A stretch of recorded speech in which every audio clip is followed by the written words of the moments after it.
Let's get started! I'll start the game.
Hey, what's going on, everyone? Welcome to the Hikikomori cool stream. I've been waiting a long time for this one. Ooh, it's so bright in here. All these new lights, new setup, new frame. What's going on here? I put a lot of work into revamping I don't know, this is unofficial season 2 of the cool stream. There was a good 4 years, that's season 1, and then just arbitrarily, one day, we are now in season 2. I'm just trying to graphic design around here. Just tidy the place up. Give you a full frame, not just a skinny thing, and you're part of this, chat. You're down here. Chat's down here. Game is right here. I'm just like looking down upon it. I got the title of this stream up there in the LED bar. I got it down. It's all gravy. All Popeye's gravy. That's what I just had before stream. Mashed potatoes. Who do we got in this chat? We got Kirk. We got the turtle guy. I see you, turtle guy. You're a member. If anyone becomes a member tonight, something cool is going to happen. Something very cool is going to happen on the cool stream. Oakland, what's up? We do it. Wait, what's up, Hikiko? What's up, guys? It is very bright. Gonna need some shades here. Here in cyberspace. Welcome to No More Heroes 3. This one doesn't have a subtitle. It was going to have a subtitle, like Desperate Struggle for No More Heroes 2. But pseudo subtitle was going to be impossibly long. And he's like, you know what? Let's not do that. Let's not do that this time around. If you're just joining, we're rolling in here. Chat, I want you to spam the chat with whatever. Let's grow this thing. I'm going to show you how. Once it goes to the bottom, the things are going to get nuts. I hope you like the new layout, though. I put a lot of time into it, using special plugins. Designed that like little Earthbound backdrop you see behind me. Just like a slow little wave there. Okay? Nobody's phone's gonna get screen burning. I promise you. If you're watching, all of you watching out on a plasma TV, no screen burning except for the Hikikomori cool stream down there. I'm trying there. But welcome to the cool stream. What better game to kick off the new look and feel than No More Heroes 3? But this is not going to be a no spoiler stream. This is going to be a no spoiler stream unless you care about little collectible things.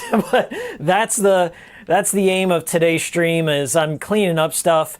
I'm at the last boss fight. Okay, I'm not going to spoil who it is, even though it's spoiled in the very beginning who it is. But I'm not going to tell you myself. Okay, I know there's a lot of videos out there already just explaining the plot. There's the No More Heroes 3 movie. Just watch it. Just watch it and don't support a niche dev. Just don't support them.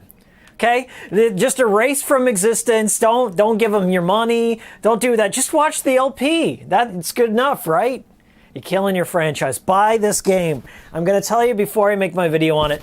Buy it. If you want games like this in the future, you better start buying them, okay? Even if you don't have a Switch and you have no plans on getting a Switch, just throw it down, okay? Buy the game, give it to a friend with a Switch. Get more people into it, okay? I'm tired of seeing amazing franchises like this die because the most passionate fans are just like, I'll just sleep on this one. I'll wait for the reviews. Just don't even listen to these talking heads on YouTube like me. Just ignore us. Buy the game, support Suda. If it's good, if it's bad, it don't matter. It don't matter. Buy the game, support it, show him some love. He's really earned it, and this definitely feels like a swan song, if you will, in many different ways. Now, I'm not going to predict the future. I don't have that ability, despite these glasses, okay? Just don't hand these glasses out to anyone. But I'm just saying, this game does feel like a big life's effort went into this. It's gorgeous in more ways than one. And I'd be really sad if he doesn't find some success from this. Of course, it's a niche franchise. Of course, he got a lot riding against him. But I would love it if just the people who if you've enjoyed any one of his games, any one of Suda51's games, just go out and buy this game, okay? I don't want to hear any bitching or moaning 5 years from now whenever he's not releasing any more games if you didn't go out there and buy it. That's it. Heard enough. Heard enough. I've been a champion for these niche guys. Swery65, Suda51, Simple Series. Okay, I love them. I put the money down. Okay, got an extra copy right here. Why do I have an extra copy? Maybe find out. Maybe find out in my upcoming video why I got one of those. We're going to start off, we're going to be doing some battles. I'm grinding for materials. I'm grinding for money so I can buy Gachapon. And then get the final upgrade. I'll show you my stats after this battle. And who else we got in here? Yeah, the Switch OLED. The biggest disappointment Nintendo's ever released. And I'm gonna say that Virtual Boy was not a disappointment to me. Oh, I hate this fight. We're not gonna do it. We gotta do this fight. Okay, whatever. There are these big Gundam fights that you do. Some of them are fun, some of them not so fun. This one, you just gotta constantly rotate around this guy and look for the opening mouth. I mean, it's not terrible, but it's my least favorite of the fights. This is not a boss fight per se. It's more like a mid-boss thing. But right now, I'm fighting all these guys so I can get materials. Suda, he went along with the trendy thing and made a crafting system. And the crafting system isn't really all that punishing. I mean, there's not like super grindy shit like Deadly Premonition 2. Deadly Premonition 2, ask Mark, ask Whitney. They'll tell you it's one of the most grindy games ever made. And it's impossibly so. It's impossibly so if you want. You can't even finish it 100%. So it's like, whatever. But I still love it. Ish. Alright, so kicking things off with a big old Gundam fight. It's honestly not going too bad. I'm doing better than I did last time. But you just kind of... This game throws a lot of controls at you. You have to learn all the mini games, all the different fighting styles. Like Travis himself has different modes that he switches into depending on the fight. It's kind of crazy how many mechanics are going on in this game. And I mean, I would say this is the most sophisticated in terms of the battle system. Like, it's very refined, it's very polished. It also incorporates some things from Travis Strikes Again that somewhat break the flow of things. It breaks some of the fights, but it's whatever, you know. I'm not one nitpick about these things. Like, I'm just happy this exists, for one. And my review isn't really going to be more of a, okay, let's count all the things that, you know, did wrong. The Suda 51 sins or something, you know. I'm not going to do that. It's just going to be paying my respects. Paying my respects to Travis, paying my respects to Suda. So it'll be kind of that vibe. But I got to figure out, is this the... Okay, that was it. We got him. Stylish. This is possibly I would say this is the most stylish game on Switch, hands down. It does give me a lot of Deadly Premonition 2 vibes, like wherever it's just been such a long time. But in Travis's case, it hasn't been too long. But to enter Santa Destroy and roam around on the motorcycle and just do stupid shenanigan shit, I missed it. I really did.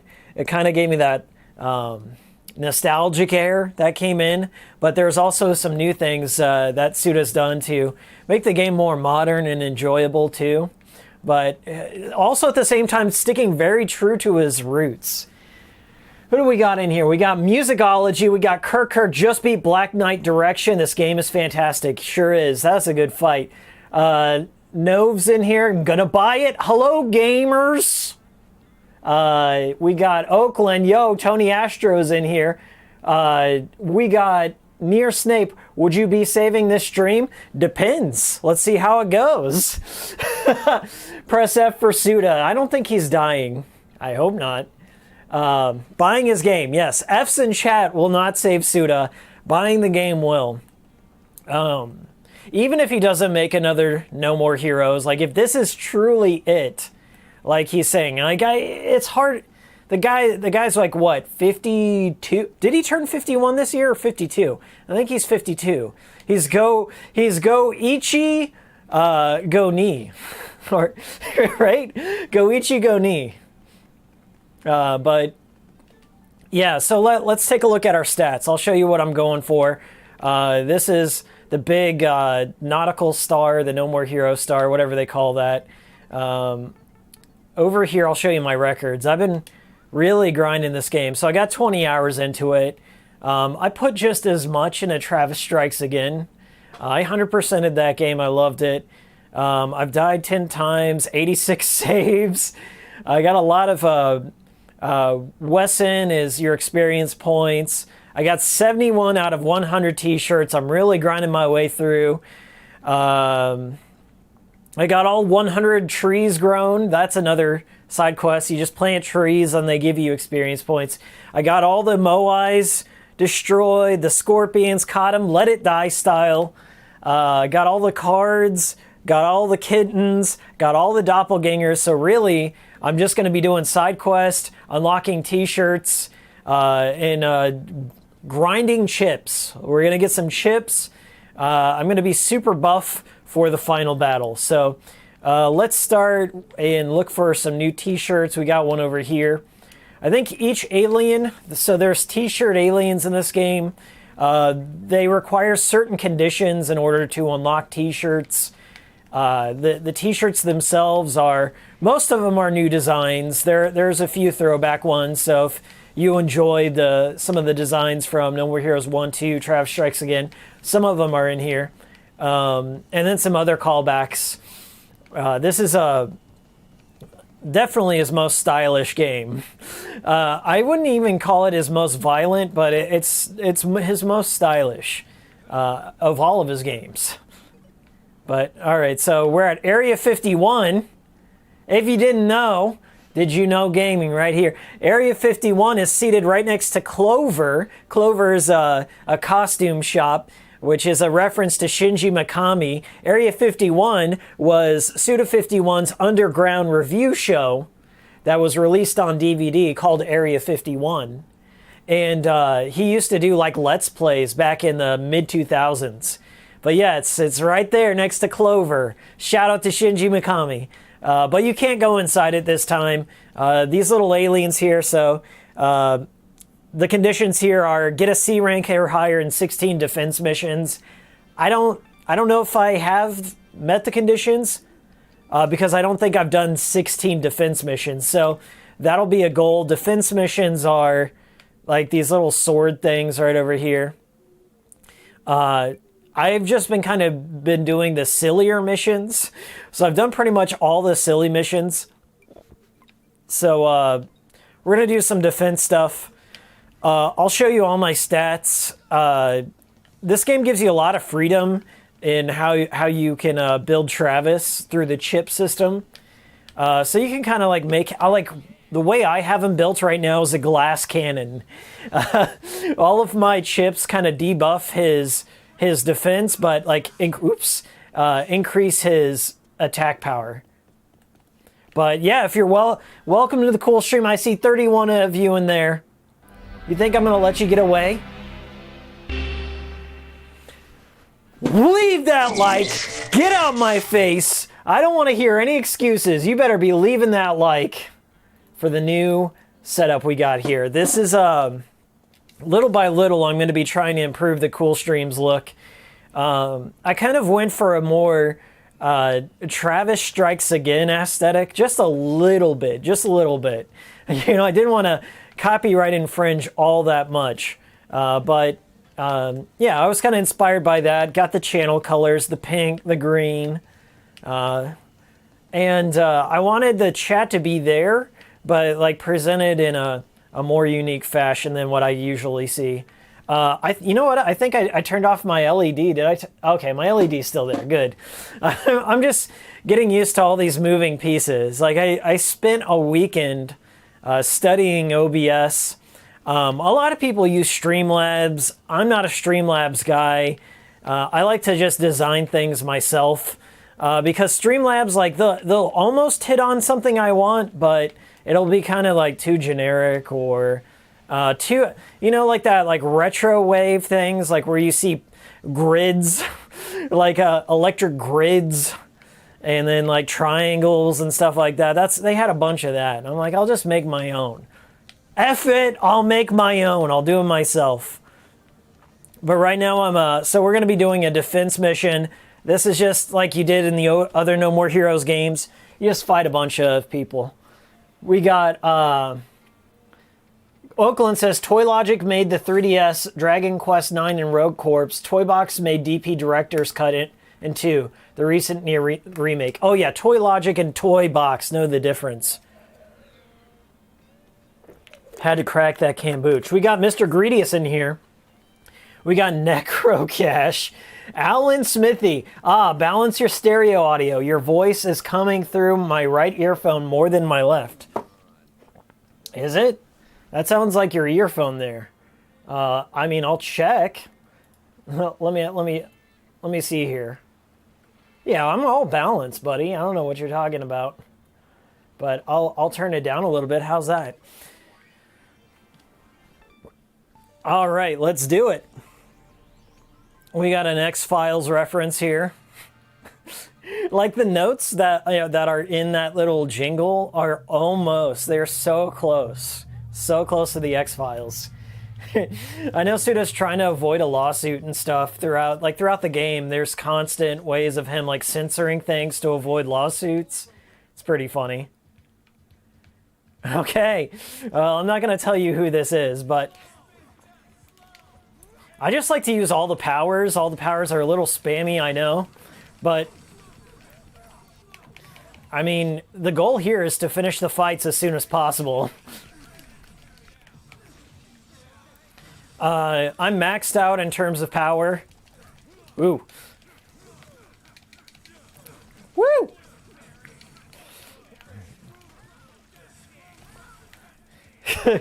I really enjoy the carryovers from Travis Strikes Again. How many waves we got here? Okay, we got 3 waves. There we go. So I tend to like use the slow power is possibly the most broken thing in the game. But I tend to just like group up the enemies together, use the slow, use all the powers, like one of these. Right when the slow's about to end is when I'll start using some of the other powers, except for like the meteor shower. Woo! This one's a carryover from Travis Strikes Again. It's like the telekinesis. But some of my other favorite powers, like the poison gas and the bomb, didn't make it into this one.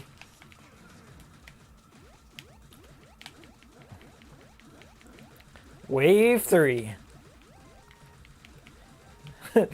I have not played with the Joy-Cons yet. All right, we're going to say YOLO. Let's wipe them out.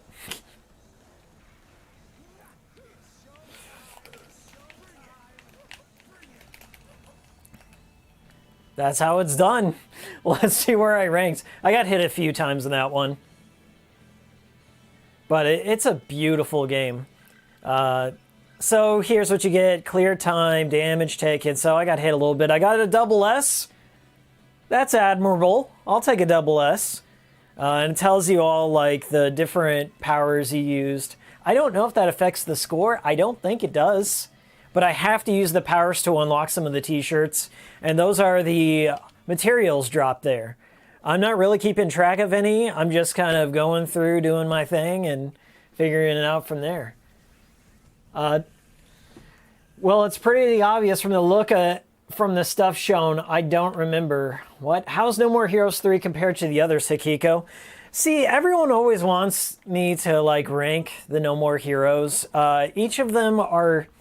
Like, you know, there's certain elements that carry over in all 3 of them, like certain characters, certain motifs, like the beam katana and Travis. But I love each of them individually. And, like, I'm not going to take any stance. Like, personally, for the longest time, I loved Desperate Struggle. And then all I hear from everyone is like, how can you like that one? Suda didn't even direct it. You can't go around...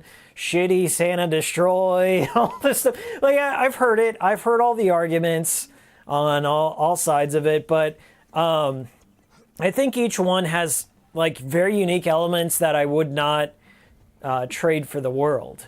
Even Travis Strikes Again, I would honestly say Travis Strikes Again is probably my least, but it's not, like, a bad game or does anything that, like, makes me...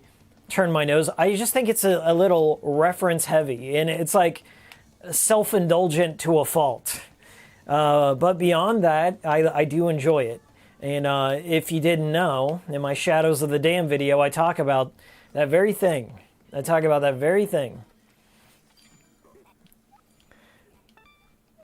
Let's see if that was enough. Because, I mean, I got a double S on that. Okay, so we're going to have to do some more defense stuff. So let's go to another area.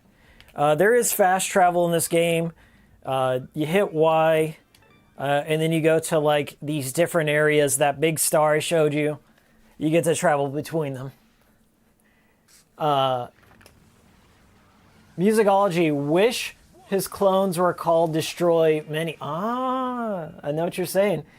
What difficulty are you on? I'm on bitter. There's sweet, bitter, and spicy.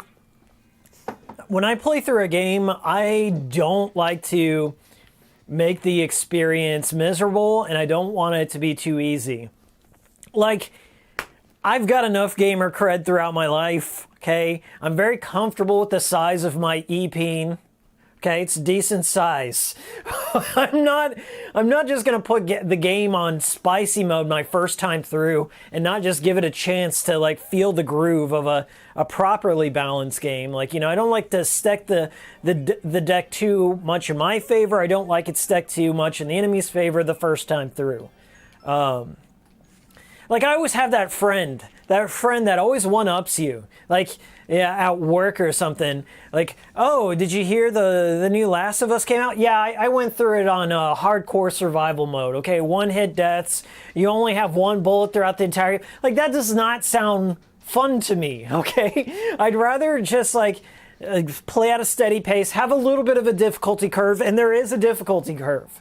The bosses in this game don't mess around. Like, even playing on bitter mode, I've died several times being caught off guard. So, no, I'm not going to start things off making things more miserable for myself. But, like, I also think if you play too easy... Like, I've got enough experience playing No More Heroes that I don't feel like Sweet mode was made for me. You know, Sweet's for the people that want to enjoy the story, or like maybe, you know, they don't want to just be mashing buttons the entire time and doing stuff. So I get it. It's, you know, the choice is there.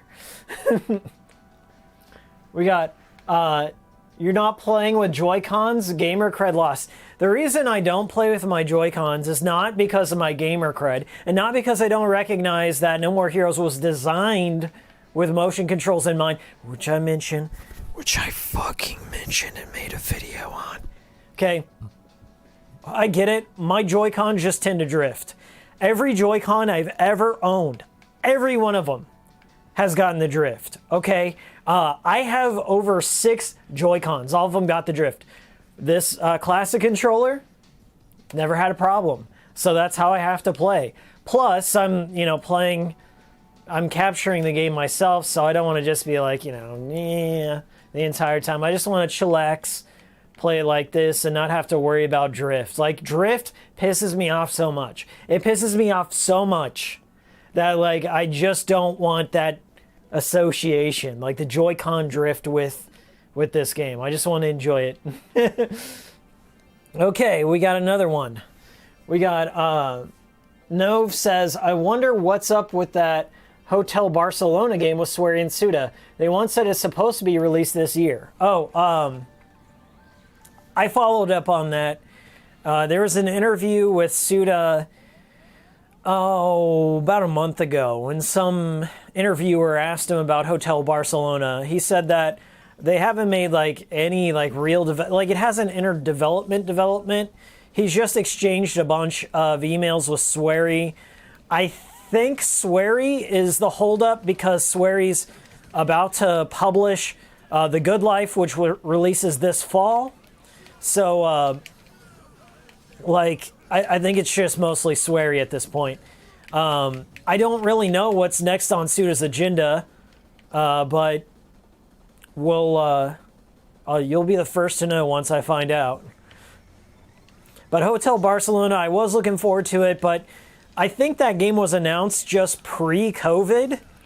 So, you know, plans change, business opportunities, like maybe they had a publisher, the publisher couldn't follow through, they had to find more funding, maybe some remote work needs to be worked out, and adjusting for the scope of things too, because they were looking at releasing Hotel Barcelona as a mobile game.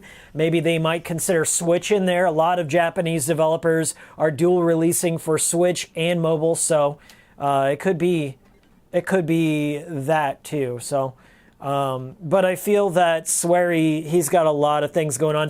Suda just released his game, so he's doing the press tours. He's trying to promote it as much as possible, and I really hope he finds success with this one. He deserves it. It's a fantastic game. Hey, what's going on? Pixels are not dead. Pixels are not dead. Stagivinian, that FSR remake gotta happen. Just saying. I don't know. If they remake it, they need to cut out half the puzzles. That's what I would say. Don't base it off the DS version, would be my suggestion. But FSR, I've made my video. I said my piece on it. It's a great game atmospherically. It's very scatological, probably Suda's most scatological work, but it's very hard to say because there are some big contenders out there, like the 25th Ward in the Silver Case. And to a certain degree, his earlier stuff, just all of it. But like Flower, Sun, and Rain, I enjoy parts of it, but I would by no means ever recommend it. It's not a game. It's like recommending something that's very avant-garde or surreal. Like, I enjoy the films of David Lynch. I enjoy Eraserhead, Mulholland Drive, Lost Highway. I like Twin Peaks. I'm trying to track down On the Air. On the Air is like the only thing of his I haven't seen. But, like, I gotta really know you before I recommend Flower, Sun, and Rain. Before I recommend Eraserhead to anyone, I really gotta know what kind of person you are. Flower, Sun, and Rain is not something that you would really recommend anyone with a low attention span. You really have to have a high tolerance for bullshit and a high attention span. You got to be a very patient person. Otherwise, it won't really kick in for you. And you got to play the Silver Case. Like, the Silver Case, you can't get around it. The Silver Case is required reading, if you will. I mean, the whole Kill the Past series kind of thing is, but even still, No More Heroes 3, what I like most about it is it does not try and overload you with past references or make you feel alienated. I mean, it does in some ways, like through the gameplay, but not through the story. Like, you know, there are a few slight nods here and there, but for the most part, you can just play the No More Heroes series and get by just fine. You don't need to play Kill the Past or what have you. But that's just my take. That's just my take. We got, who else we got in here? We got Paul. We got Mr. Greedius. Definitely no chance of Moonlight coming officially to the West. I don't know. I mean, probably not from Suda, but the translation community is very good about releasing some of the most obscure stuff that I thought would never get a translation patch. So keep your fingers crossed, okay? None of this black pill shit. keep high hopes, because I think we're really going to bounce back with a lot more obscure stuff. I mean, we're really we're fostering a want for this, because games have become so drab that people are reaching back into the past to yank out shit from the obscurity void to be enjoyed nowadays. So keep your spirits up. Let's see.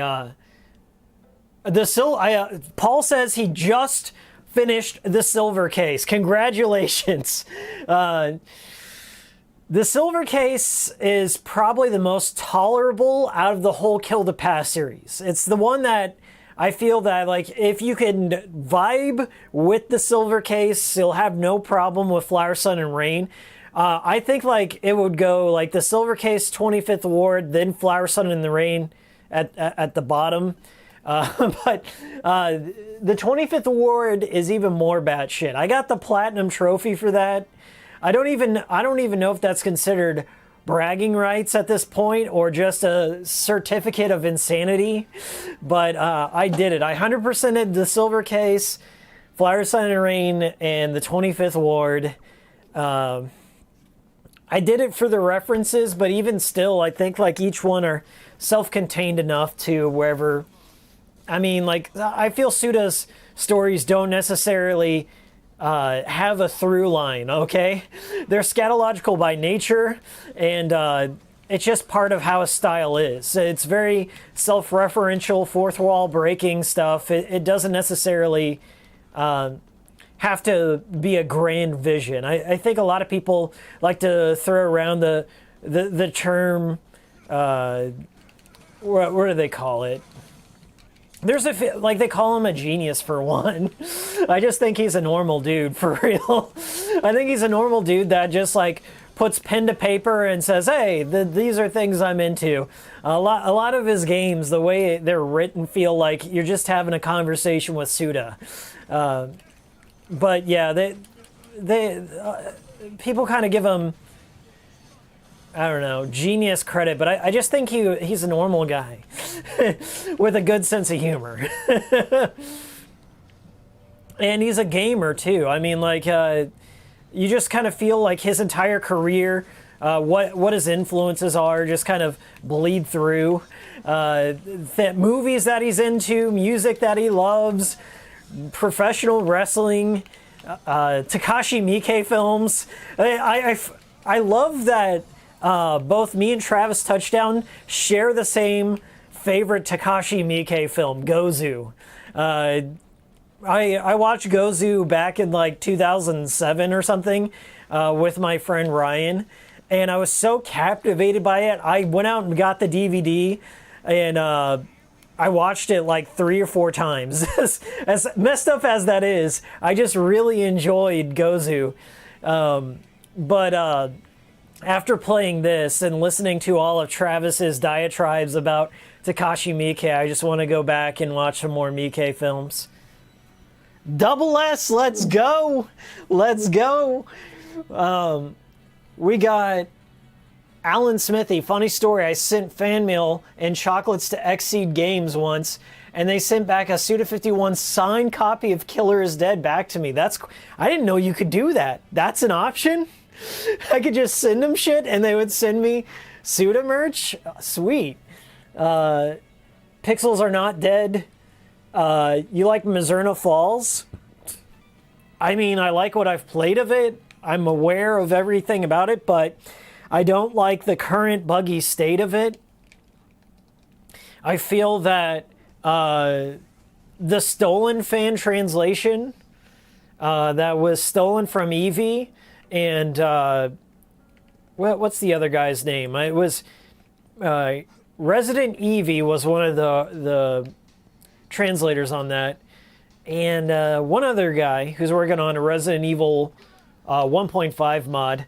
I thought it was extremely disrespectful for it was like last year or something, whenever some Russian coder made like a half-assed translation patch that was super buggy and unfinished, and it took their entire work that they had spent like 3 years translating each and every bit of that game and just shat out some half-assed patch, and then everyone rushed out to play it, and I don't know, like when it is finally done, like the final fan translation patch, it gets the cosign from Eevee and everything, I'll play it, but until then I'm gonna skip it. I'd rather not play something in an unfinished state if I can avoid it, because that's a game that I really want to experience in its truest state. I have a Japanese copy. I bought it when I was in Akihabara a couple years back. God, it's been 2 years.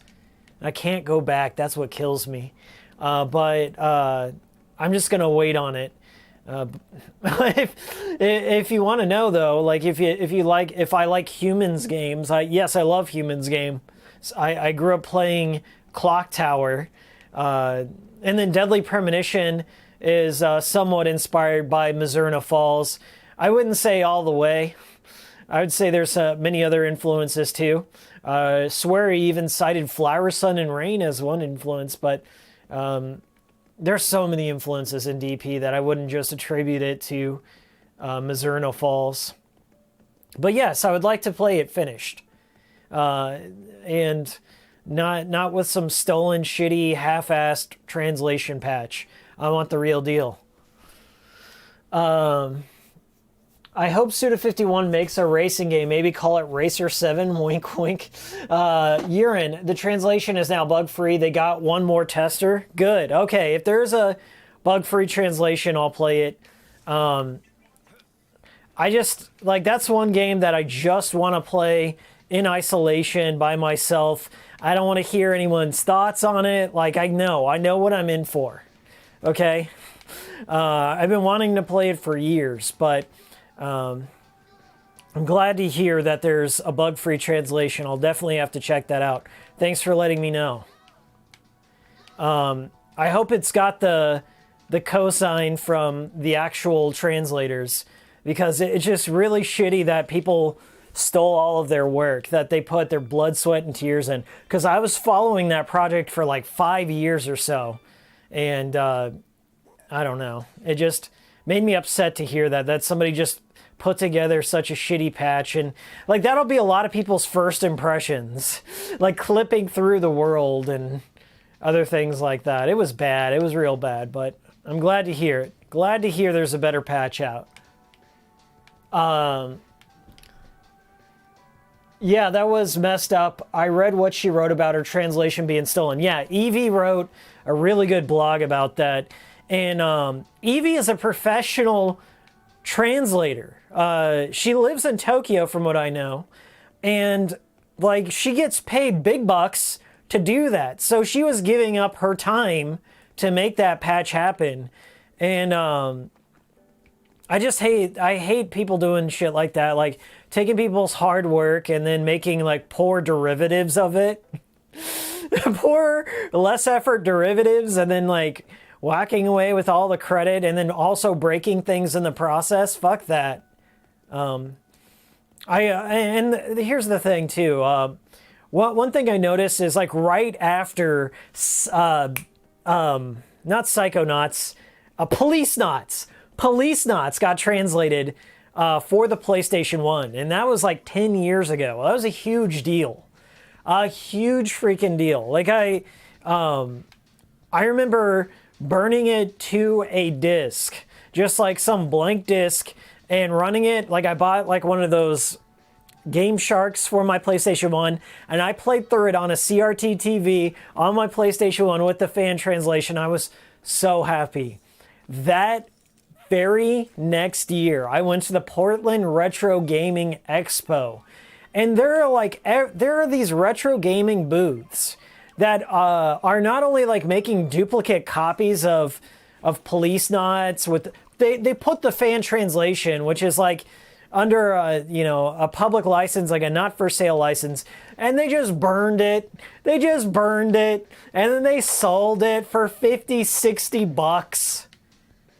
And the same thing with Tomatoes Mother 3 translation. Shit that's not supposed to be for resale. It's just supposed to be free for the public. There's always like sharks out there, just ripping off somebody else's work and then selling that product, so that shit pisses me off. Like I love Mother 3. I'm happy it's translated. But I think Tomato would agree with this too. I'd much rather Nintendo take that translation with the blessing, or at least with the blessing of the translator. Because, all their blood, sweat, and tears, they don't see anything for that. And that's totally not fair. Because they're the real MVPs. I wish more translators had like Patreons and shit, or at least like ways to, support them, or more of these translators like had some collective place to kind of say, hey, here's the upcoming translations. It'd be nice if you'd support me and I'd put it out. And then we would have so many great games brought to the 21st century. It really, I don't know, that shit grinds my gears. Support your translators if you can. Shill their shit. Know their names. If you played a translated copy of a game, figure out who did that shit and thank them. Give them a tweet, find their YouTube channel, show them some damn love, because that is, I swear to God, to take old code, like old ass binary code, translate it from Japanese to English, like reprogram it, making these patches, and then like laying out all this instructions. That is real masterclass shit. And that's my goal. Anytime I play a translated game, gotta shout them out. Gotta shout them out every time. If you're not shouting them out, what the fuck is wrong with you? That's all I gotta say on that tip. We got, there's an English subtitled walkthrough of both parts of Twilight Syndrome. See, that's another thing too. Like I've seen a bunch of like playlists of like fan LPs where the guy goes through and translates it on YouTube and stuff like that. I'd rather wait for a full patch. I'd rather wait for it to be done before I jump into it, because it's a game. I want to experience the game as it was meant to be experienced for the most part. I mean, like the translation isn't necessarily how it was meant to be experienced. And you're also relying, there's an element of trust that the translator isn't taking liberty with the script like they did with Tales of Fantasia. Like the Tales of, or the Ted Woosleys of the world, like your old school, like Square RPGs back in the day where Ted Woosley, or the worst, NIS America, ruining scripts since 2005. There's got to be a trust there between you and the translator. So that's why these things take time, getting it right. I can't remember the name of the channel, but they definitely have both Twilight Syndrome Search and Twilight Syndrome Investigate, the original 2 parts. Okay, I have physical copies of them. I'm just waiting for that patch, that old patchity patch. Loser says, "Hey Hikiko, is it true that you're the only person in the world that has the APK to frog minutes?" I may. Loser, that's a very specific question. Where did you hear that? Who's been telling you that? I may have it. I definitely have it on my old iPhone, and I have it on BlueStacks, the emulator. Listen up, mother fudgers. Listen up. It's caused a lot of heartache and drama in my life. A lot of drama in my life. Because I was the only person in the world to upload a Frog Minutes video. I have my full playthrough of Frog Minutes. It's a long one. It's a really long one, but I don't know if there's a full playthrough of it up there. But my footage was sure used. Old Hikiko, old poser Hikiko, not a true bona fide grasshopper Ichiban #1. But when it comes to Frog Minutes footage time, all of a sudden, people are lining up saying, "Can I have it?" Nope, they just take it. I played it, okay? I have the full Frog Minutes mosaic. I have the full frog, 100%. That's probably the biggest part of my EP right there. My claim to fame. 100% Frog Minutes, made a review of it. Suda51 saw my Frog Minutes review. Thank you, No Clip. Always clips. All right, I give him too much shit. I'm over it. It was funny. I thought it was funny. It was an honor. Thank you, guys. Go watch my Frog Minutes review. It's like 5 minutes long. I made probably the most obscure PC reference from my childhood. There was this game that I used to play in my programming class. I took a programming class in middle school, and I had to play this game for extra credit, and my teacher was such a piece of shit that they just would give you an assignment, they'd write it on the whiteboard, and they just fall asleep, just completely narcolepsy out, just and I had to wake my teacher up. I said, "I finished all my work," and I beat the work was beating this point and click game that was like a programming game. I was like, "I finished my work. What can I do next?" He goes, just beat the game again. You beat the game again, I'll give you extra credit." I was like, all right. And I already knew the pathway, so I just like went through the game. I beat it. Literally, as the bell rang, woke up my teacher. I'm like, "Hey, in screen right here, got extra credit, got an A in my programming class." I learned nothing. Anything I learned in that programming class is completely irrelevant nowadays.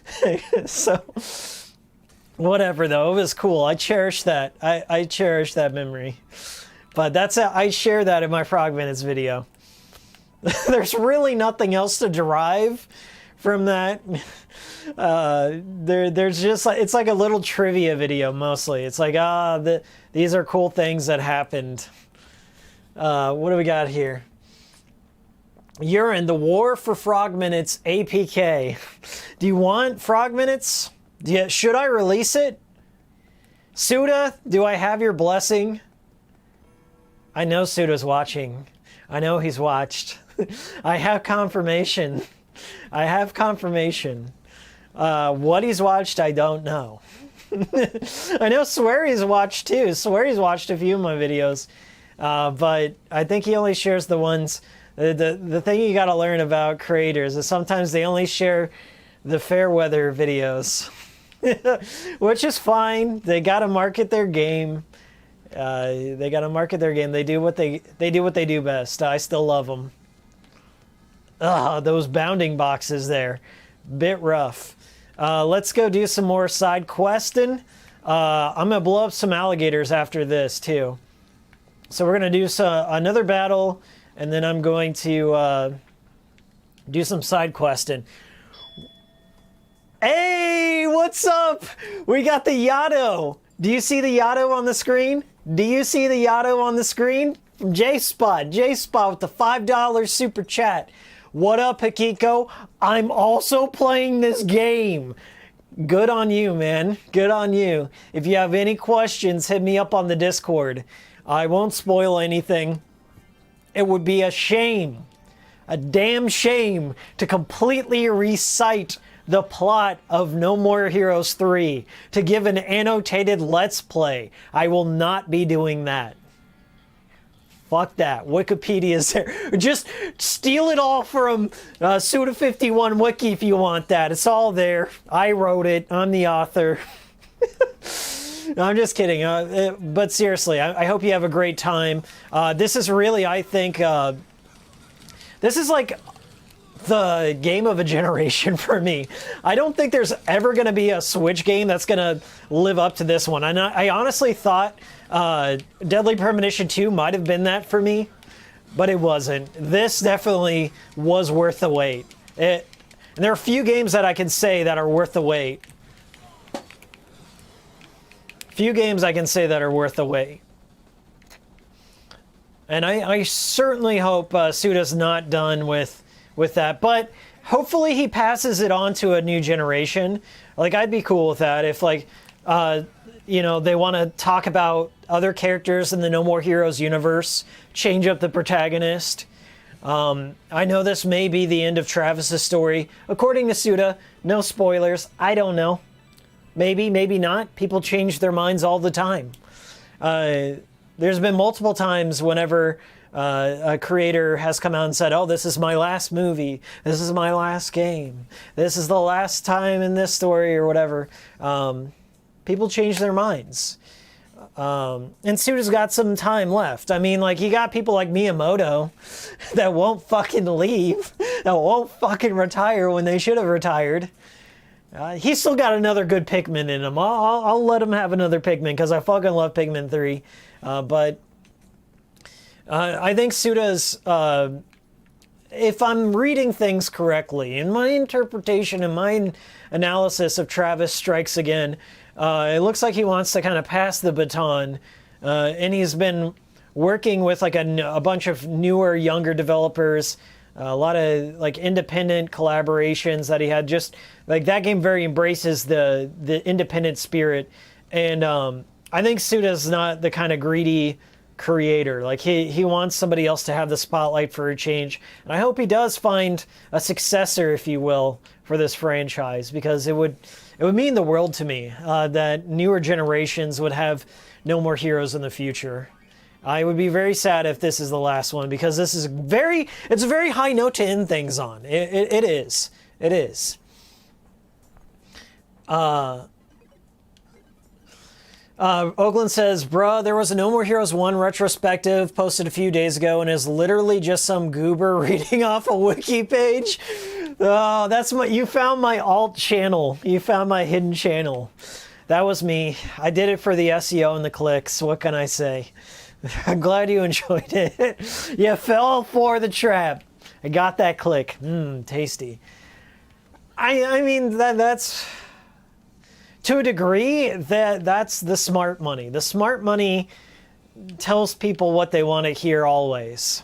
It's the echo chamber, if you will. There is a talent to doing that, just giving people safe opinions. I guess if that's your contribution, go for it. Retrospective about the. I don't know. Don't drag names into this. Don't drag names into this. Like, let people do their thing. I mean, I'm completely happy with how things are running here. We have a good time. We don't really need to punch people all the time. All the time. When they have it coming, but not all the time. You like who you like, and that's it.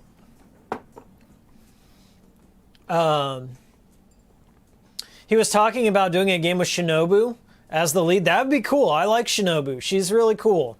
I hope she kind of grows into her own character and not so much of a puppy dog. She's kind of like a puppy dog, follows around her master. I like playing as her in No More Heroes 2 a lot, and I wanted more of that. You can play as her in TSA as well, but yeah, I do hope, there's room for a Shinobu game. Like, smaller budget, hear me out, same engine. Use this fucking engine, Suda. Listen to me. Listen to me. You have this engine, use it. I don't even care if you use all the same maps. Put Shinobu in, make more boss fights, make more wacky minigames, you're done. You got it, okay? I will buy it. You got my money. Do it. Do it. It would be fun. All right, we're going to be hunting some crocs. Aye, we're going to be hunting some cracks. I ain't got a Australia. I'm not Australia. But this is one of the things I'm doing. I got to earn a lot of... Oh boy, what was that? Did we get FK in the coffee? We got some FK in the coffee. Hold up. J-Spot with the $5. Hey, nice stream layout. Impressive. Thank you so much, J-Spot. I'm glad you think so. I did spend a lot of time on this one. I'm trying to make things more aesthetically pleasing, things that make more sense, things that look modern. And I'll tell you what, I always look at my TV, and this is just me, but I've always looked at my TV from an angle ever since I was a kid. That's why we got the 45-degree angle over there on the layout. I just like to kick back in a recliner and look at the TV. Weird viewing angles, but that's how I am. I really wanted to do something with the cool stream to make it more modern, and YouTube streaming in general just does not have a scene. All that's on YouTube are political debates and just random stock live streams and stuff like that. The gaming presence is really dominated by Twitch, but YouTube gaming is my home. The Cool Stream's home is here on YouTube. Metrics or whatever be damned. I know there are so many creators out there that say, oh, don't stream on YouTube, it kills your metrics, it doesn't push out notifications, but this is where I've made my bread. Okay, this is where the Cool Stream's always been, and I wouldn't trade it for the world. I'm happy you guys are here. Also, if you're a member or anyone who joins the members today will see something special. I did make something special. Hit that join button. Hit the join button. You support the channel. You get access to all the emotes. I do put out some members only updates every once in a while. So I may put out some more content through the members only thing. It's only $1. It's $1. Ichi. It's not ichi yen. That would be a fraction of a penny. But no, it's $1. You hit that join button. Now it gives you all the notifications on when I go live. It gives you all the emotes. You get the badge. You get the members updates. Okay, and you support the channel all in one. Okay, it's right there. So thank you so much for doing that. If you're watching the archive, thank you so much too in the future. Where are we sitting at right now? We're in hour 1. One more to go. I said I'd be doing 2 hours today. Because I obviously don't want to spoil the whole game and tell you all my thoughts on it. I will be making a video. Hopefully, it'll be out next week. I got a lot of... It'll be a brutal edit if I get it out next week. But I've done it in the past before. Just to lay my thoughts to paper, there's so many things I got in here about this game. But I'm going to get it out ASAP. And then who knows from there. I mean, I got The Good Life coming out tentatively in fall. There is no solid date to my recollection, so. But I'm also like all these great games. We got the new WarioWare game right after I released my Wii U video, and I'm talking up Game & Wario, and I honestly thought it was a dead franchise. I thought like 1-2 Switch was essentially going to be the Wario game, but thank God they did not just end things on 1-2 Switch. Holy crap, I would have been so sad. 1-2 Switch is a travesty. But we got a new WarioWare game coming out. I got that shit pre-ordered. Like, the Switch is killing it. The Switch is like... Everyone calls me a Sony shill or a Microsoft shill. They can't really pigeonhole me. I'm a Nintendo soy boy all the way. Gaping mouth and everything. Okay, wife's boyfriend and everything. That is me. The Switch has just killed it this generation. The only thing that would make the Switch like the GOAT is if they would make the OLED a bit more powerful. If they could just do that, if they could just like say, hey guys, we messed up announcing this. We're going to, you know, add some more RAM in there, add a better GPU or something, make it 4K. You know, they've got to, you got to keep in mind that when the Steam Deck comes out, you also have Yuzu on there. And I don't know how well Yuzu is going to run on the Steam Deck, but I bet it's going to run pretty well. Maybe outshine the Switch in some areas. Oh, God. Oh, God. Oh, no. Okay, well, that was an admirable run. That was an admirable run, I think. I got munched on. We're going to try it again. Hey, Hikiko, any recommendations for niche boys on the Xbox Game Pass PC? I haven't toyed around with Game Pass on PC.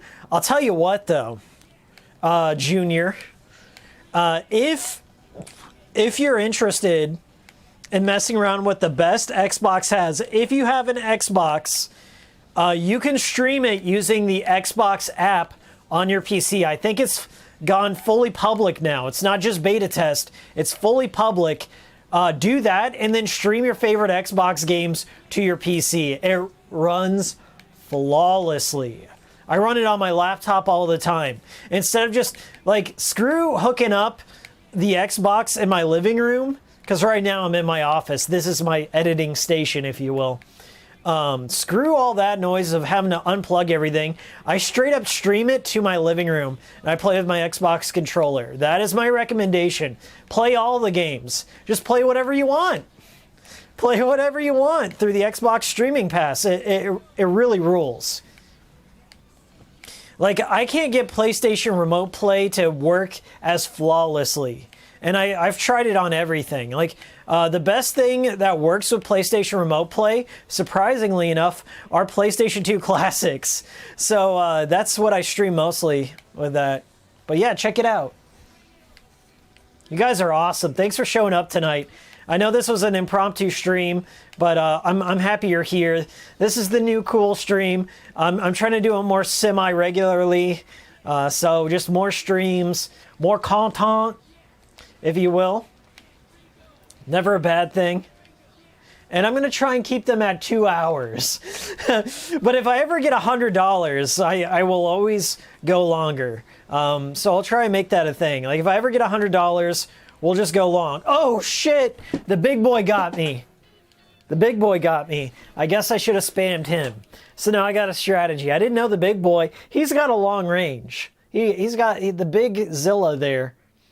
And what is it with, like, Japanese developers and alligators? Like, Deadly Premonition 2 had you kill thousands of alligators. maybe it's some motif I'm missing out on, or maybe they just really hate him. But this is what gives me Deadly Premonition 2 vibes right here. And you also get alligator skins as one of the crafting materials. We'll do some crafting right after this. I'm determined to beat level 2. But yeah, I'm really excited for that new WarioWare game. I got to pick up the new Fatal Frame. I'm going to try and get a PS4 copy of Maiden of Blackwater. I have it on the Wii U, and it plays great on the Wii U. I think the control style still makes it the definitive version in my eyes, like using the camera obscura with the gamepad. Same thing with Zombie U. Like, the gamepad just adds that extra element you're not going to get anywhere else.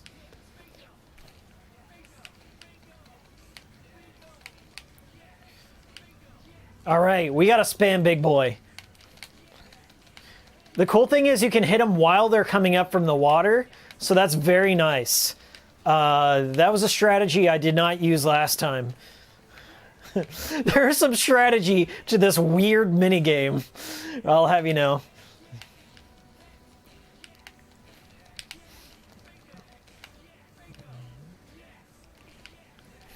Boom, boys. All right, we're just going to spam Big Boy till he falls. I don't know if hitting him in the head does any more damage, but we're certainly going to try. Okay, we got the Big Boy, got the 2. Oh no! Final wave! Final wave! Oh boy, are we going to make it? Oh, it's not the final wave. It's not the final wave. I was going to deliver that dunk. I was so excited to deliver that tasty dunk. Give the blue boys. Oh no, blue boy! Dang it! Oh, I ran out of time. I ran out of time. Perfect. Perfect. I thought I was done for. I got the gold. We got the gold.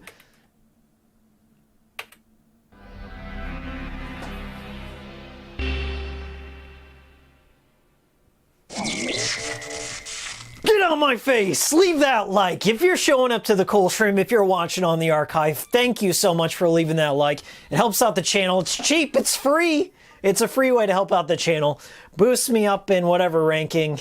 So some kid on his mom's iPad will be like, oh, watch this, hey.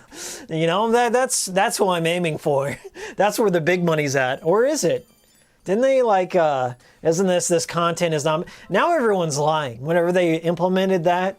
Like, this content is not made for kids. Basically, everyone just labels all their stuff, it's not made for kids, even though it's like a crafting show.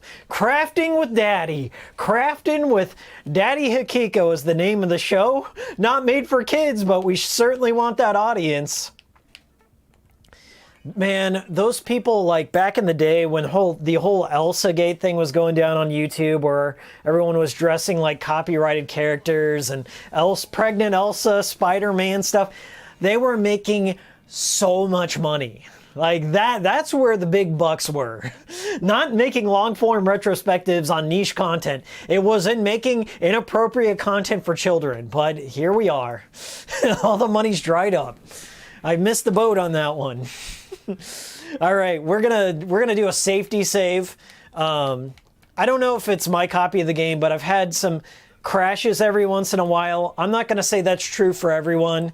I did, in all fairness, I did play this game for like 10 hours in a row once, and my Switch was like, like it was making some crazy noise, and it may have caused the game to crash. Like, maybe it was just my Switch that crashed, but I played for a very long time and it crashed the game. So I've been doing some safety saves after I do anything substantial. You survived the defense. He just got in when the game came out as a spirit. Who are we talking about? Opinions on the 6 out of 10 IGN review. IGN has never been good. Now, that's my opinion. IGN, if you're still relying them as a source of information and not listening to your head or your heart, You should know by now that IGN is like, they hire people that are the lowest bottom feeders that they can hire. People that will work for absolute peanuts, that were born before, or they were born after the first or second No More Heroes game, okay? And they got hired on, and they were forced to rush out their reviews to meet a deadline. Okay, don't listen to them. If you're still listening to IGN, or Metacritic for that matter, go with your favorite e-celeb, your favorite online content personality, okay? Hikiko would never lie to you. He wouldn't just because Suda51 is my father, doesn't mean I'm biased. Just because he's my bio dad doesn't mean I'm biased.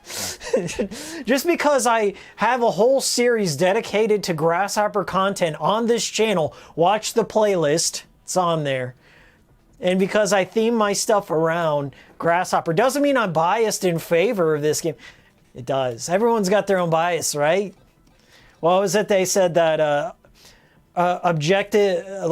being objective is a false god, or whatever that famous quote was. Objectivity is a false god. To a certain degree it is, but I'm obviously the audience for this game. So like, if you are, that's kind of what enjoying a niche game or content by a niche studio is like. He's aiming it specifically towards his niche. And if you're not a part of that, if you haven't been following his work, if all you've been consuming throughout your pedigree of video game content is, whatever's mainstream, or whatever's the flavor of the week shit, or whatever indie game darling that tells an emotional message about what it means to be human, if that's all you've been exposed to, then yeah, you're going to walk away with this 6 out of 10 in your mind. But like, as I said, numbers are arbitrary. The scale's arbitrary, and it's influenced by money. It's influenced by cronyism. And, maybe there's a personal agenda mixed in there, too. I don't do the number scales. I think the number scale is, it's like it's like an antique. It's antiquated. And anyone who just leans on numbers, or anyone who judges things like, you can't, like, how do you even place a game like this in a genre? Like, are you comparing it against the previous 3 games? Are you comparing it against Killer 7? Are you comparing it against whatever's currently out there now? Like, what is your frame of reference for your scale? Nobody ever explains the scales. Scales are dumb. Metacritic, flush it down the toilet. Okay, listen to your heart, listen to your head. You know what you like.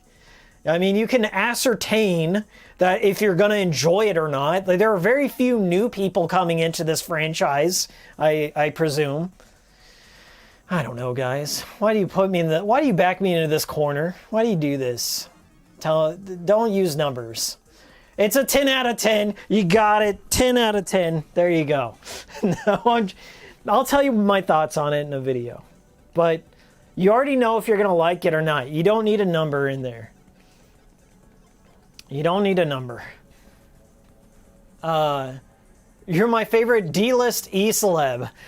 I'm more of an E-list, a Z-list E-celeb, if you will.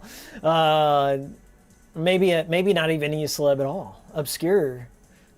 Yeah, IGN reviews are for the lowest common denominator gamers. Like, I mean, Suda cannot afford to get a good review for them. That's my take on it. That's my take on it. If you don't think the shills are bought and paid for, I don't know what to tell you. It's not just the gaming news outlet. It's movie critics. I've got nothing else to say. I got nothing else to say about it. If you played any other No More Heroes game and you've liked them, then everything you've liked about those games is in this one and elevated to some degree. So play it, okay? Play for yourself. Listen, like, go out there. As I said, I don't care if you don't have a Switch. Buy this game if you want this game or games like this to exist in the future. If you want it to, like, my big thing is I would like to see it ported to the PC. I would like to see it ported to the PS4 or Series X or Xbox or whatever. I'd like to see it ported to more capable systems, more capable hardware, is my big thing. Support this game. Yeah, it's sad. You got to buy, like, you know, maybe it may never get another port. Maybe this is it. Maybe it will stay on the Switch. But support it. Toss them. Because Suda doesn't have a Patreon. Okay, there's no other way to really support him and support the series and all the hard work his team put into this. I don't think Suda's a multi-millionaire. Maybe Lollipop Chainsaw, like all that money he made from that went into funding his other games. I feel that's what happens with all the money from Suda's games. They go into making more games. It's purely a passion thing with him. Like, I don't even think his games are selling all that well in his home country from all my research. He's truly making it for Western gamers. His games are made to appeal to his niche over here internationally. So you got to show him some love in return. I know it's up to you guys, though. I mean, at the end of the day, it's your money. I can't tell you what to do, but I can tell you what will happen if you don't buy, if you don't go out there and support his games or support the franchises you like. They die. They die, and then you sit there and complain and wonder why the world's so shit, why all these crummy games that milk you for continuing seasonal content and skins, why we live in this clown world of video games. Maybe because you didn't buy the games while they were still out there, while they were still relevant. Gaming is one of those fickle industries, if you think about it, because we have a secondhand market. Right? Like games, like even a month or two after, like they start dropping 25%, 50% in price. I've seen, like, even Death Stranding went down to like $30, like half a year. And you know that cut into profit margins. You know that game, like, probably made its budget back, but didn't make enough to, like, convince Sony. You know what I'm saying? Not enough to convince Sony to fund a sequel. Who knows how well Director's Cut's going to do, because they're cutting out the PC market. They're making it PS5 exclusive. I would definitely buy it on PC. I'm not getting a PS5 for some time. But I don't know. I hope he opens, he broadens the spectrum, if you will, of availability for No More Heroes 3, because this is a beautiful game. It's a beautiful game trapped on a platform that's incapable of running it to its full potential. I'll say that. And it's a crying shame that it may die on this platform. But support it. And even if you don't have a Switch, buy it for a homie, okay? You got somebody out there that's having a real bad time. I know somebody in particular that's having a pretty bad time, and maybe a copy might be going their way. But even still, like, if you don't have a Switch, or if you pirated this game, at least buy a copy for a friend out there, you know? Or buy it and give it to a child. Just give it to a small child. No context. No, just leave it on their doorstep. Leave it in their mailbox. Say, here you go. Have a good time. I don't know. Every time that a game that comes out that I love, that I know that the creator has put their heart and soul into it, and especially the third, even though it's technically the fourth, even though it's like a third game, like even movies, like the third movie in a franchise, like, it's diminishing returns. It's always the law of diminishing returns when it comes to franchises. They just never sell as well as, like, the first entry. So I got to keep beating that drum and harping on that point. Buy it. Go into your nasty, smelly GameStop. Okay. Support GME. I'm honestly rooting for GME, by the way. I'm rooting for GameStop in this whole stock market snafu that they're going with the meme stocks. I'm honestly rooting for GME to stay alive. Never thought I'd say that, but Go into your GameStop, buy your copies. Don't get a Game Informer subscription. Don't get the discount card, okay? Just buy your nope. I just want my copy of No More Heroes 3. I'll be taking my leave after this, okay? I will be leaving your establishment after I get my No More Heroes 3, and then peace out. Don't wait for my review. Don't wait for any videos on it. Just buy it out of the principle. If you love Suda, if you've ever enjoyed any one of his games, do it as a thank you. Do it as a thank you for all the good memories, because it feels like a swan song in my mind. It feels like he may be making his big departure, if not from this franchise, maybe from gaming. I don't know. We're going to have to do that one again. These are pretty tough. You got to get boosts off of the other cars in there. That's one thing I learned about the racing missions. You got to destroy the other convertibles to get to the head one. Coconut says, I went to GameStop for the first time in about 10 years to get No More Heroes 3. That's awesome. Props to you. You the real MVP out there. If you're I pre-ordered this game. Let's do another side quest. Let's do something a bit more fun.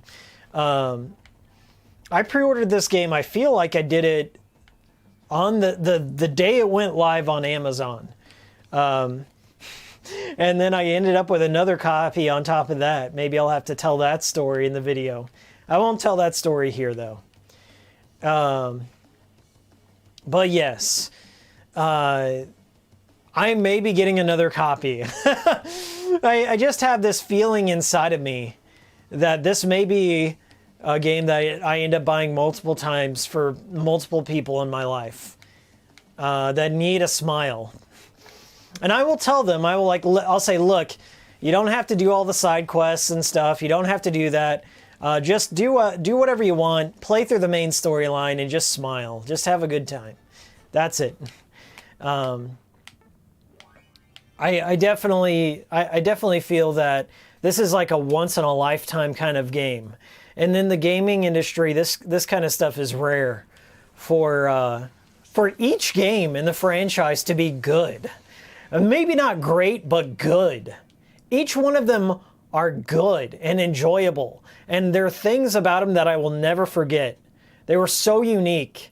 And for Suda to have such a storied career is just impressive. And I hope he doesn't retire completely. I hope that's not the case. But that's the vibe I'm getting. Master Chief Snake says, Suda51 is my favorite game developer. Did you know Hideo Kojima is a friend of Suda51? Master Chief, who are you talking to, Master Chief Snake? There's a video on my channel called Suda Gaiden that is made specifically for you. You are gonna love it, Master Chief Snake. Master Chief Snake. That's a game I'd love to play. A Halo Metal Gear crossover. It could happen. That'd be fun. Master Chief Snake. Just type in Suda Gaiden. You're in for a treat. You're in for a treat. Dropping that did you know Suda and Hideo Kojima are friends. Go watch the video. You're gonna love it. People have been asking me to make another Suda Gaiden. It may be time. There may be room for another Suda Gaiden in this world.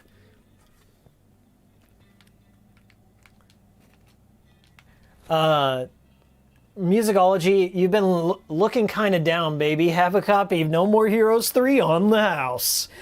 You're damn right. Give it to your significant other. Give it to your grandparents. No context. Don't even get them a Switch. Just buy it. Buy it as gifts. Just keep gifting it. Really, I feel that, you know, I hate harping. I hate begging people to buy games. I may be shouting into the void on this point, but I've seen it happen time and time again. And it's always the people who come back later. And they're just like, man, whatever happened to this series? Oh, wait.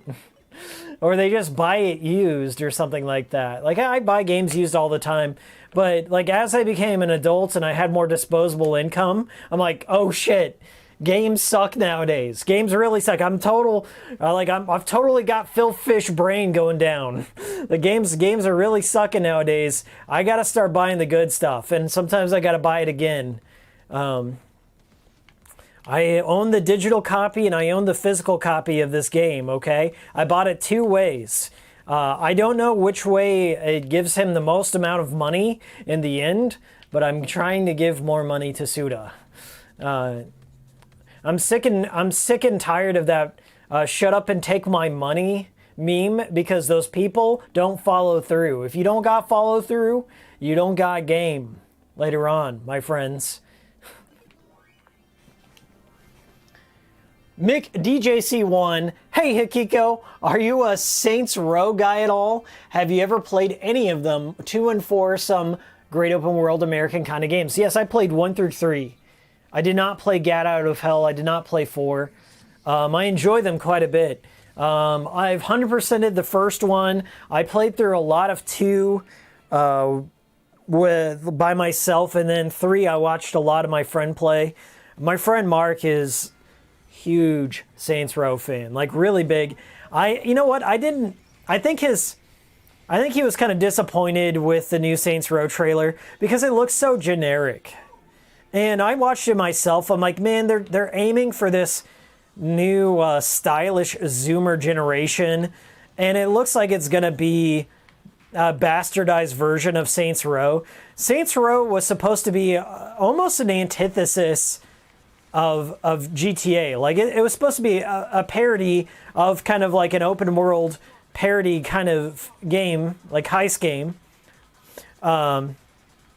Saints Row was supposed to be doing everything you couldn't do in GTA. Everything you couldn't get away with in GTA was the conceit of Saints Row.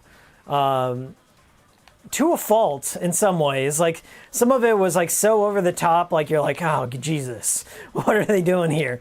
But I've always appreciated the sense of humor, and this one just looks, I don't even know who the audience is for the new Saints Row.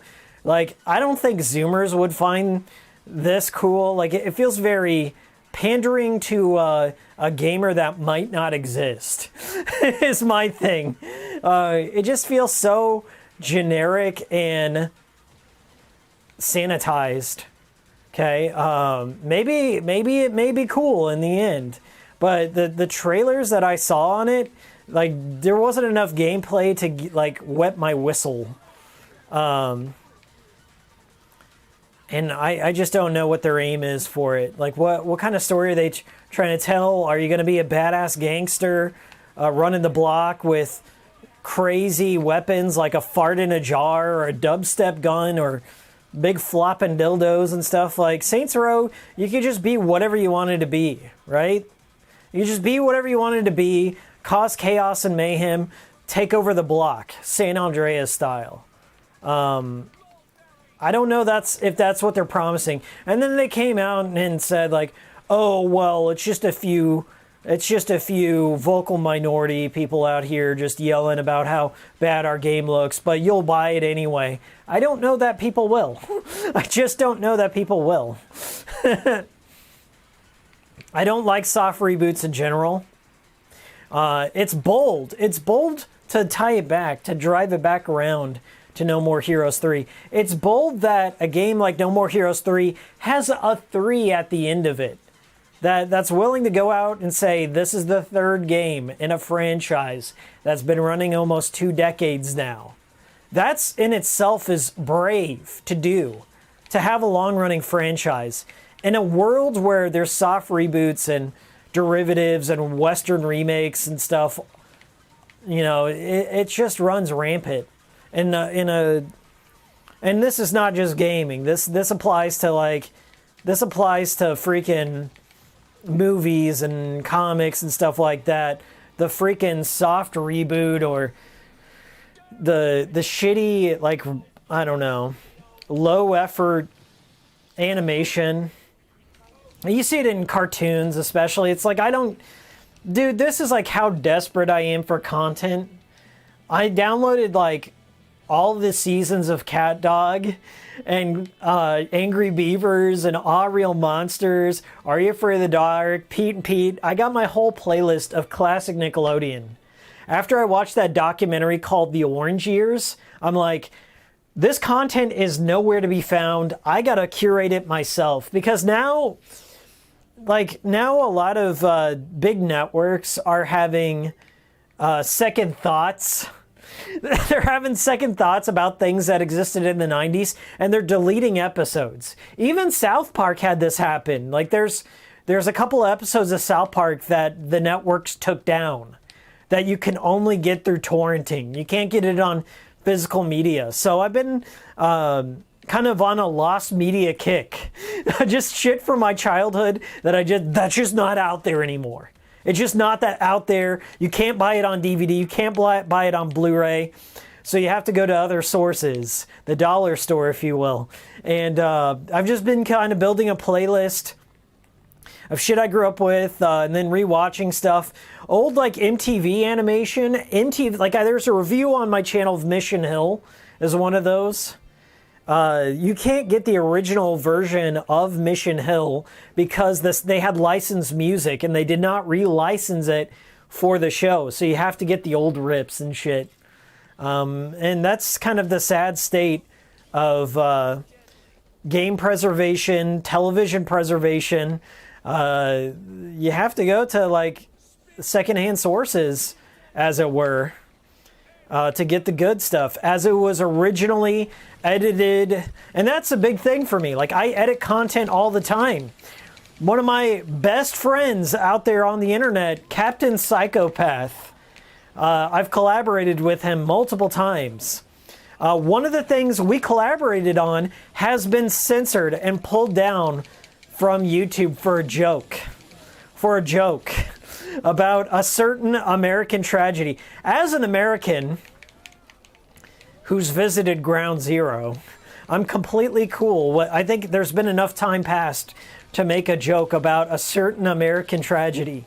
But because there was a joke made during that review, his entire video got deleted, and it was a fairly one of my most favorite collaborations I've ever done was pulled down from YouTube. So, like, shit is getting, like, there's a revisionist history going on right now about old media and entertainment. And if you like something, download it. If you like something I've ever put out on Hikikomori Media, there's a way to download it. If you have YouTube Premium, you can straight download it, and it helps out the channel too, but you actually get a local copy of it.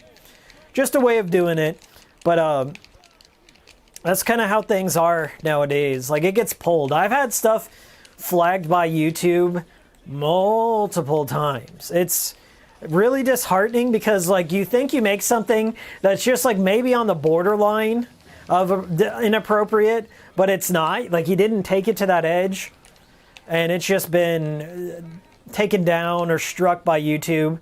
And, like, as a content creator, like, you have to make a choice. Like, well, I still have local copies, but, you know, I honestly gotta make backup copies for a couple of my videos because they got pulled for that same stuff years ago. They're cracking down a little bit more, but it's getting crazy. And some tame stuff. There's been some tame stuff that I'm just like, why is this down? But I don't know. It's not up to me, you know, as they say, it's not my platform. I don't make the rules here. I just have to abide by them. Oh, I hate these guys. These dudes right here, these robots are the worst enemy in the entire game. They're so annoying. I don't even care that I'm being cheap. I do not even care that I'm being cheap. Fuck these guys in the butthole.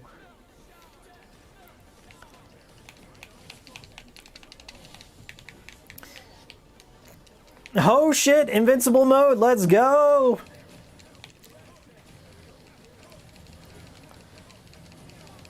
But I love this game so much. It does feel a bit more tame than the first No More Heroes. The first No More Heroes, and even parts of the second, kind of went some places that this game has not gone. And some people are like, oh, that's fine with me. I don't mind when a game is, you know, holding back a little bit. Okay, that's fine. But I guess like it's just probably because Suda is older. He's a bit more tempered. He wants his game to sell a little bit more, and that's fine. I'm not gonna come down on him for making his own choices as a director. Okay. But it's very brutal in some places, and then other places like where he used to be, mostly in the sexual content. Mostly in the sexual content, he's kind of toned down a little bit. Like, it's not as sexual as... I think Shadows of the Dam might be his most sexual game. I don't know. It's debatable. It's debatable. But, and, like, I feel like in that area, it's probably the least sexual Suda has been. But there is still some stuff in here. There's still some stuff in here. Like, they never got rid... I will give them credit. They never got rid of the jacking off joke, which is good with me. Which is good with me. Where are we sitting at, guys? We are sitting at an hour 36, 30 minutes to go. We got an... Hey, Nero Smith, what up? What up, Nero Smith? I saw you... I saw Nero Smith yesterday. Maybe I won't tell you where I saw Nero Smith, but I ran into them yesterday. Small world. Good seeing you, buddy. Thanks for joining. That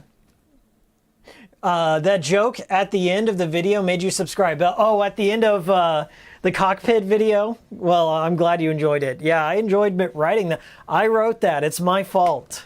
It is my fault. I kind of pushed Didrik into doing that. Captain Psychopath. Home Alone 2 without Trump will never be the same. Did they edit out Trump? Did they take Trump out of Home Alone 2?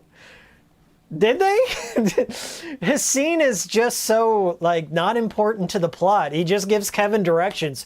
Hey, it's down the hall and to the left. Down the hall and to the left. That's all he did. Will they edit him out of Bobby Brown's music video? Trump made a cameo in Bobby Brown's Ghostbusters 2 music video. I love that music. On Our Own. Look it up.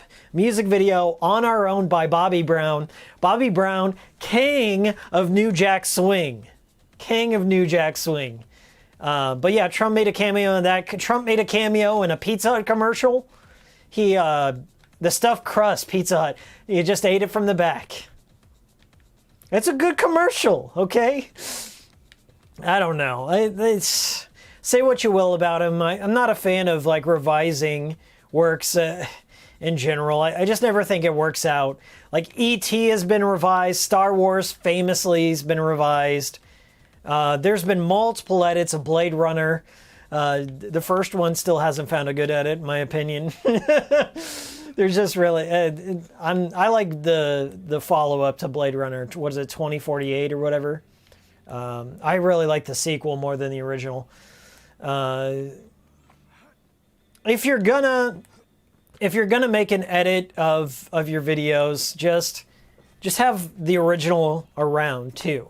Let the audience choose. Like, if they want the Home Alone 2 Lost in New York Trump cut, or like that's it. It's like a Streisand effect, if you will. Like, if you delete the Trump cut, it's going to make it huge on the underground circuit. Then there's going to be a whole Trump cut market for that 4 seconds that he's in Home Alone 2. So it's like, what do you do? But, you know, speaking of Trump, I kind of want a stuffed crust pizza. Like, I've been nostalgic. I have been nostalgic. I had this rant in my last stream, but for old school Pizza Hut. If I ever become a millionaire, here's my game plan. I'm opening up a classic style Pizza Hut. I'm going to franchise it out. Okay, I will pay royalties to Pizza Hut, whatever. I'm going to deck it out. There's going to be a buffet. There's going to be dessert pizza, salad. There's going to be an X-Men arcade, 4-player style X-Men arcade, Teenage Mutant Ninja Turtles arcade game. None of that, like, emulated shit. Well, I'm talking the old cabs. There's going to be sit-down candy cabs with Super Mario Brothers and the Goonies one. Sit-down, what do they call them? Like the NES boards. Gonna have that. I'm gonna have toothless waiters coming out to greet you. You're gonna get a toy. You bring your kid's gonna get a toy. I'm gonna bring back the book it program. If your kid reads 5 books, not even 10, 5 books, they read 5 books, they come in with their pen, I'm giving them a personal pan pizza. The Hikiko's Old Classic Pizza Hut is what it's going to be called. An old Hikiko will come out and greet you, and we're going to have parades. Okay? That's what I'm going to do. If my stock investments ever blow up, I promise you, I'm going to buy an old Pizza Hut location, the old hut, the big red roof. I'm opening up a Pizza Hut Classic, and I'm also, as part of the deal, I got to take one of those big hanging fixtures, one of those big lamps, and those big lamps are gonna hang in my living room. And when people come over, I'm gonna be like, that's the conversation piece right there. Ask me about my lamp. Ask me about my lamp, and I will tell you. I will force it into conversation. How I got the lamp. But I've been for real. I've been trying to look for a Pizza Hut lamp, and they go for like $500, $600. I've seen them as high as $700 for one of those lamps. I may do it. If I ever make enough money on the channel, I'm just gonna blow my Patreon money, my Patreon earnings, my membership earnings, my super chats, all that. No, I didn't buy a PS5 for the channel. I bought this Pizza Hut lamp. This was the dumb shit I spent your money on. Thank you for that. But yeah, Classic Pizza Hut. We're done. We're done with this new wave Wing Street carry out only, delivery only stuff. I'm sick of that. I'm sick of living in places without buffets. We need a place where the family can go. And Classic Pizza Hut's where it's at. And I'm giving them, like, if they steal this idea, I don't even give a shit. Steal this idea, Pizza Hut, put it out there. Bring them back, and I will be a happy camper, is what I'll be. And I will go out of my way to drive to Classic Pizza Hut. I'm not going to put animatronics in it for like Chuck E. Cheese style. We're not going to go that far. But there will be an arcade, there will be a buffet, salad bar, dessert pizza, toothless waiters, like presents for kids. Like they go in, they've read their books, they get a free personal pan pizza courtesy of Hikiko. Okay. I'm definitely not going to, I may even just give out free pizzas every once in a while. We'll do something like that. I will do it all. Like if I ever become a millionaire, there will be some selfish endeavors. There will be some selfish money spent on things selfishly, but I will be fattening kids up across America. All the white trash poor kids out there, Hikiko, you've got a free meal at Hikiko's right there. I'm going to try and make something like that happen. Okay. But we'll do something. But Pizza Hut's the ticket.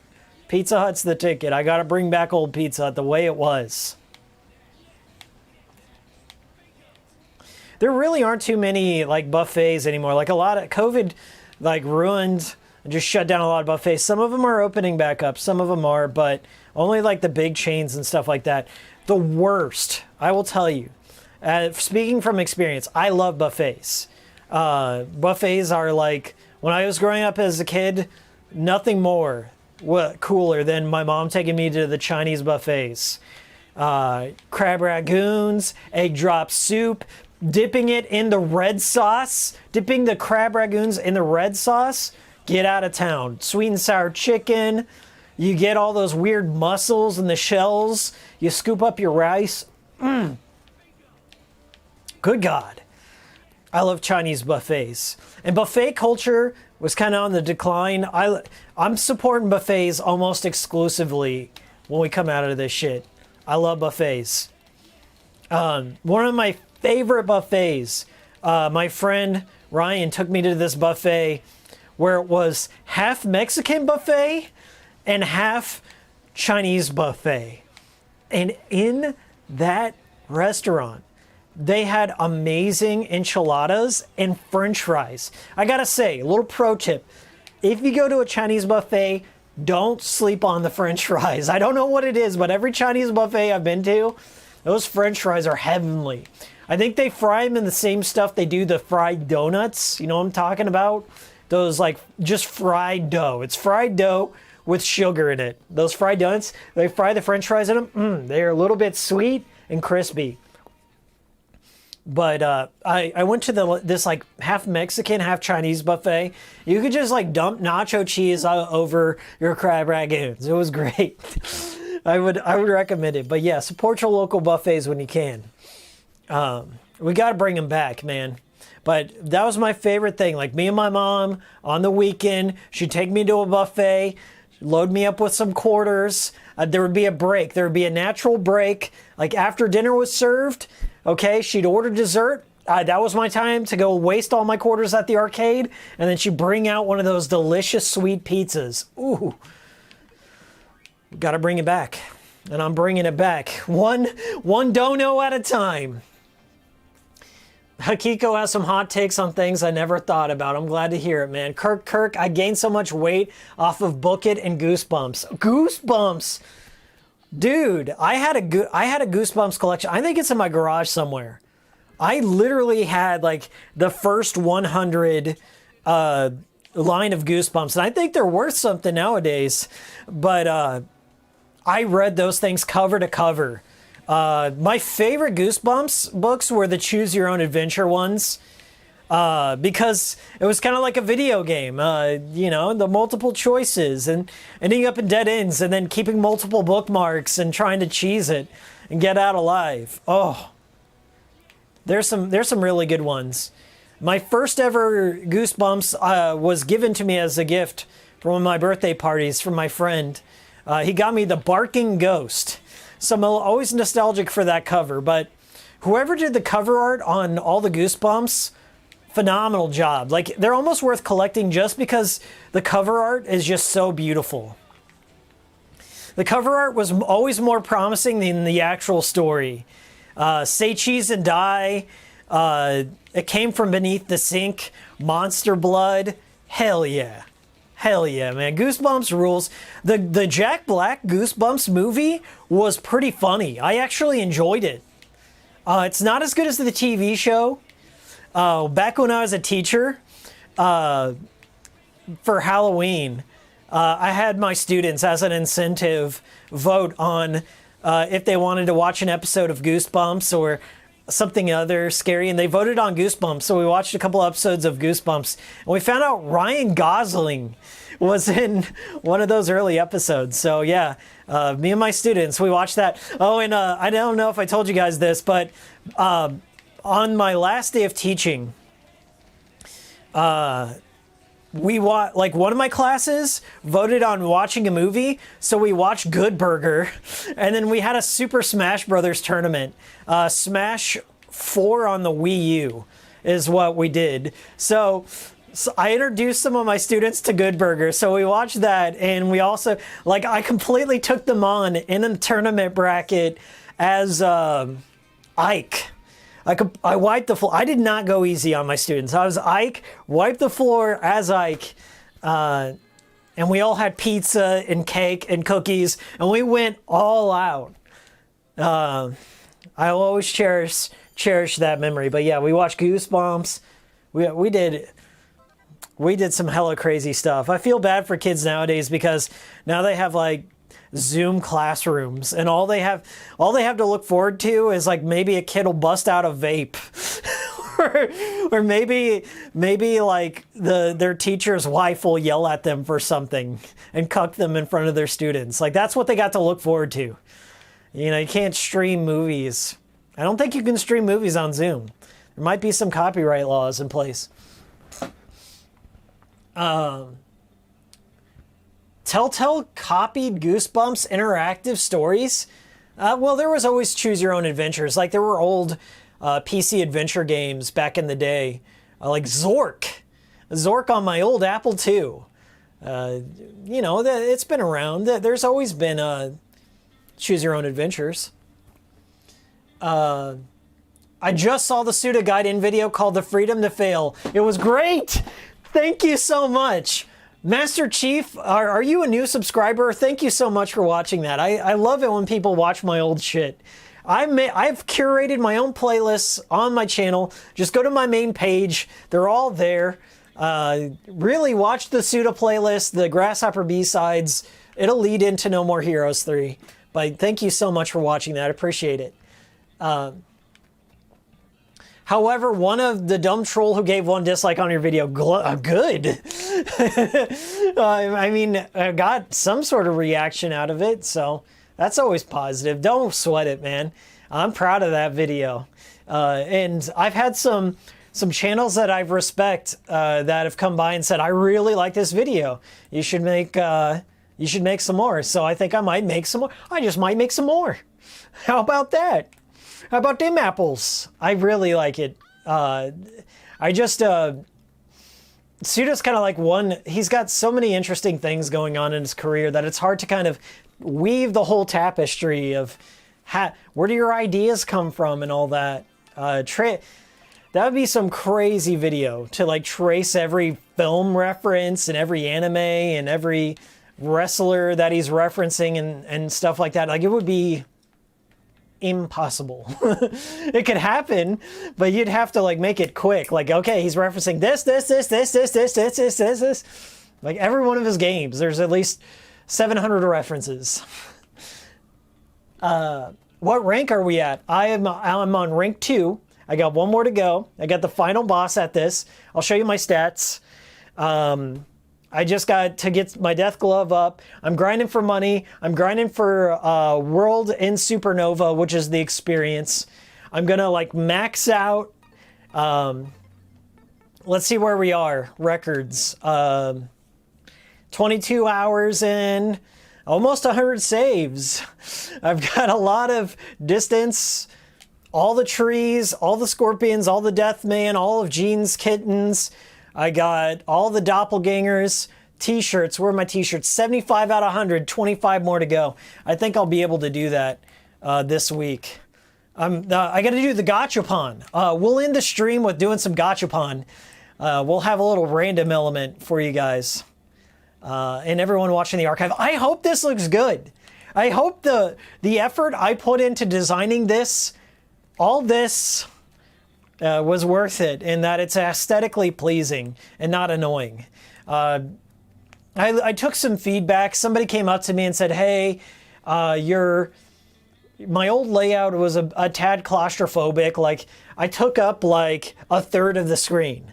And the chat also took up another third. And the game was like maybe 35% of the screen. I'm like, you know what? You're absolutely right. The real estate is unbalanced. The game should have the most amount of real estate. I should also be here full frame so I can, move around a bit, be in focus, have a central point. You can see everything.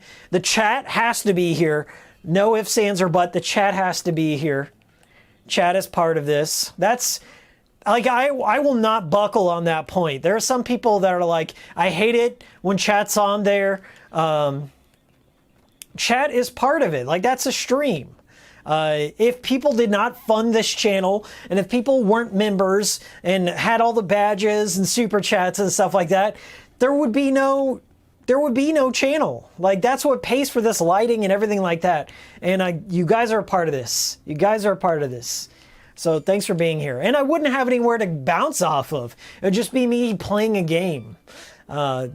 People show up for the conversations, I think. And that's been proven. I mean, like, if you weren't showing up for the conversations, I can't exactly show my butthole on camera. What else would you be showing up for than the interactive element? Anyway, so I did take some feedback in mind, but sometimes you also got to ignore other feedback. Like, look, if I'm going to keep chat, I'm going to make it aesthetically pleasing too. It's not going to take up everything, but it's going to be here, right here with me. It's right down below.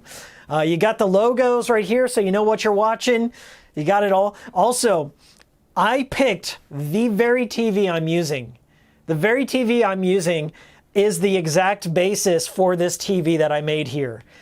Same dimensions pretty much. It's on a stand. I have it on a neck, an actual neck, so it's elevated up. So I'm looking directly at it. It's like elevated way high up, but it's not like wall mounted. It's just on its own stand. So I designed it after my own TV. So it's pretty authentic to how you actually play. But we're going to do some gachapon. We're headed back to Santa Destroy. That's right. Chat bros are rise up, says Musicology. Smee Boy, yeah, I like the new layout. Thank you so much. McDJC1, hey, I got a text side quest where they tell you about a robot. Don't want to spoil. But the second part doesn't seem to appear. Does anyone know about it? Oh, I know that one. Check the beaches. That's your clue. Check the beaches. There are a lot of beaches in this game, so that doesn't narrow it down necessarily, but check the beaches. You'll find it. And make sure you're on the most recent update patch too. That could play into it. I've had some weird glitches when I was playing on the original build. Yeah, yeah, that's right. Twitch. Nero says you got to be on Twitch to do the bathtub streams, as it were. You're photoshopped over your own TV, man. That's very Suda. Yeah. Well, I found the exact build of my TV, and then I modified it. I pivoted it out of 45, so I made it. This is so fucking insider baseball that some of you guys won't care, but I turned it into a 3D model in Blender. So I made my TV into a 3D model in Blender, and then I saved it as a 2D element. I imported it into Photoshop, and then I just like drew on it. Like I added a gradient, and I had the stand and everything. I added some cables. I added those RCA inputs down there because in Killer 7, the TV, wherever you get all your missions and you swap out your characters, has those 3 RCA inputs, so it's a slight nod to Killer 7. This glow here is like, you know, just it's to match with, it's a border to keep me, it's a boundary box so I know where I'm at. It's also kind of like 3D as well. It's comprised of 5 layers. The chat down below was really hard to do. I had to do custom CSS script for it, but I got it running, so everyone's in there. If you are a member, you get a special color. If you super chat, you get a special color. If anyone super chats or becomes a member, you get something special that happens too. So we'll leave that for a surprise, but something special does happen. And you guys don't even want to know how I made that LED banner right there. So that LED banner, I programmed through JavaScript. I programmed it through JavaScript. I made a functional LED scrolling like light bar. And then I recorded that into a clip that loops. So it's actually a video element that I green screened so like it could crop it out. Like I chroma keyed it out, and then it just loops. It's on a loop. And I can change what it says, but I have to go into the JavaScript to change what it says. But I just wanted something that was a lot of movement, okay? A lot of movement. And god dang, I'm looking at it in Capture. I gotta say, it's 60 frames. Things are looking smooth. I'm very pleased with how it turned out. And I hope you guys are too. I'm really not trying to I hope you guys appreciate that I'm putting a lot of effort into the streaming front. But I'm happy with it. I'm very happy with it. Nero says, Blender saved me from lead mouthwash, living off 3D modeling and game dev now. May the gods bless. Ton Rosenthal. Yeah, Nero, if you make 3D models and stuff, and if you make things, if you're for hire, there may be some work I have for you, just like little elements here and there. But if I have an idea, I might reach out to you. I'm just a newbie at Blender, at 3D modeling. I did the donut, Nero. Do you know what I'm talking about? The donut? If you can make the donut in Blender, that's like learning the ropes there. So many technical skills just for a stream layout. Most people would have made the LED banner in After Effects. Yeah, I mean, I could have done that too, but I have a scripting and programming background, so like it doesn't matter how you make something as long as you know there's a way to make it. Like I still edit in Sony Vegas. I've done After Effects for my Mad World review and for sweary files, but use what works for you is my policy. Like if you can think of a way to get to where you want to go that hasn't been done, then just do it. Do the way that works for you. We're doing Gachapon right now. I'm trying to collect all the action figures. And that also unlocks t-shirts too. Oh, that's from the end of No More Heroes 1. Yeah, the Gachapon is a hidden room. You have to do a side quest to unlock this room. There are 3 Gachapon machines. The 2 of them rely on money, and 1 of them relies on experience points. I'm just going to be doing the money ones because I need the experience points for the final boss fight. I love Akihabara. Akihabara. Nero Smith, the donut is a rite of passage. Reach out to anytime if you need help with 3D. Think we are both on Mr. C's Discord. That's right. I need to join Mr. C's Discord if I'm not. I'm a part of Captain Psychopaths, but yeah, I'll reach out to you, bro. Thanks.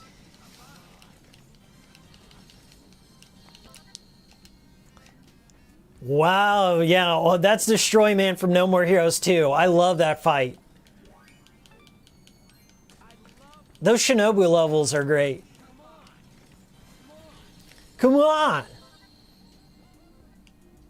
Oh yeah, Travis versus Badman. That's the opening of Travis Strikes Again. Let me see where my gacha collection is, if it tracks it. I have to go inside the house, I think, to actually see how many I got.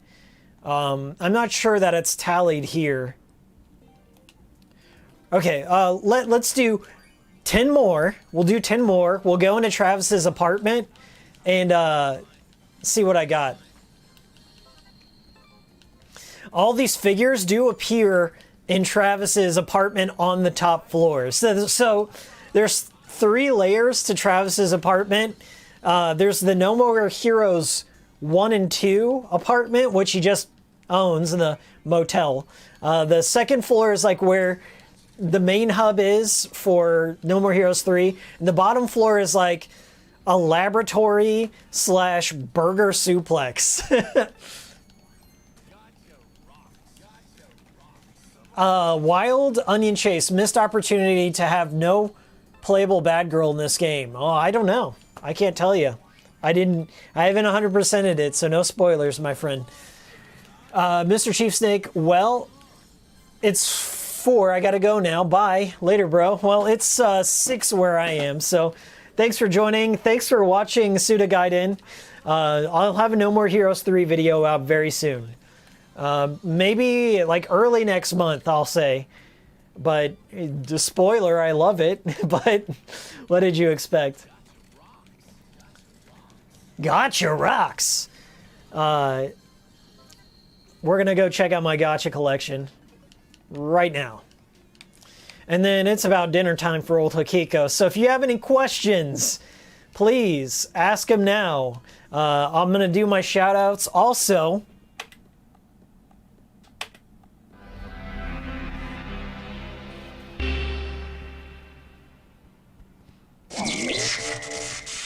leave that like, get out of my face. It's been an excellent cool stream. I'm feeling the love and energy.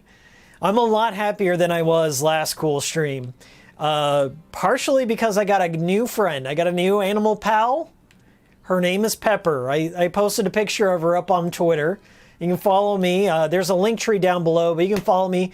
I think it's twitter.com/Hikikomori Media or at Hikiko, whatever. I'm on there. You can see a picture of Pepper. I got a new kitten. And speaking of kittens, Travis has a whole bunch of kittens too. So I really appreciated that I got a new kitten and then Travis got a whole bunch of new kittens. But I do have a new kitten, Pepper. She's a domestic short hair, just like Old Cat. She's such a joy.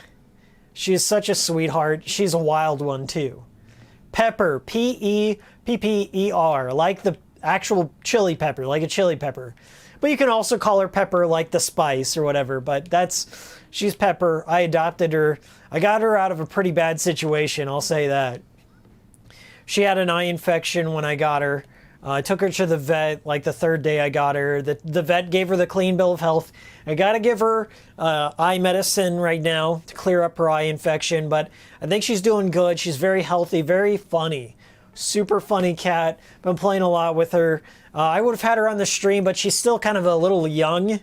And she wants to go around and play and climb all my styrofoam padding right now. So maybe now's not the time to introduce you on stream, but I'm going to eventually. Looks like I'm missing number 7 of my capsule toy, but I got 9 out of 10. That's pretty good. The alien's gonna take some time to get because these are all experience points. And then I've got nothing. I got like what, 4 out of 33? So I guess we can go get a few more of just the boss profiles. I already got 8 hearts. I wanted 8 hearts the most. But I got a new kitten, so I'm doing a lot better. Rest in peace, old cat. My old buddy. This is the first kitten I've had since old cat. It really is. And it's wild. It's different. Like when you have an old cat, they're chill. They're set in their ways. Their personalities established, but Pepper is so freaking wild that she's a sweetheart though. She really is.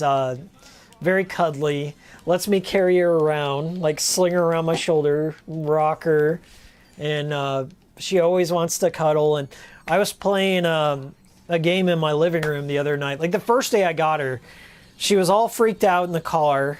I had her in the cat carrier. And then as soon as she got in the house, she sniffed around everything. And then like I just gave her space. And then she came over. I was on my recliner, kicking it. She just laid down next to me. And I was playing some loud ass video game. And she was just watching. I'm like, this is what I want in a cat. A cat that chills next to me and watches me play video games. What more could you ask for? So she's a real sweetheart, really. Blessed. Hikiko is blessed to have a good cat. I can't live. I told my friends this. I'm like, guys, I cannot function. Like as a human, I cannot function without a pet. I gotta have a pet. It's been part of my routine for 20 years. Like you wake up, you greet your pet, you feed your pet, you water your pet, you scoop the poop, you just check on them, you cuddle them, you play with them. You go do your work, you come home, who's the first to greet you? Your pet. You feed them, you water them, you spoil the hell out of them. They do something funny, you introduce your pet to your friends, your pet is always there, your friends can pet and cuddle them. I mean, like, I gotta have a pet. I'm that kind of person. I think, like, I'm gonna be one of those guys that has a pet when I'm in my 80s and I'm about to die. And I'm gonna leave that pet as a burden to someone else. Right when I die, that pet's going to somebody in my life. They have to take care of it. I'm gonna have to will them one of my pets. But when I get like in my 50s and stuff, I'm gonna get a dog. I haven't had a dog since I was a child, but I'm gonna be an old man when I retire, old retired Hikiko. I'm just gonna have a cool dog, and we're just gonna chill and play VR together. I'll get him a headset, and that's how I'm gonna go out. I'm gonna spend my twilight years. You saw Holly? Yeah, I did get Holly. Brotherhood of Nod, did you see the Medicare stream? Yeah, I was there. It was good to see him. I'm glad he's okay. Very entertaining guy. One of the older content creators that I followed back when he was Jim81 Jim. One of the last good charismatic commentators on deep internet lore and weird oddities and conspiracies and stuff like that.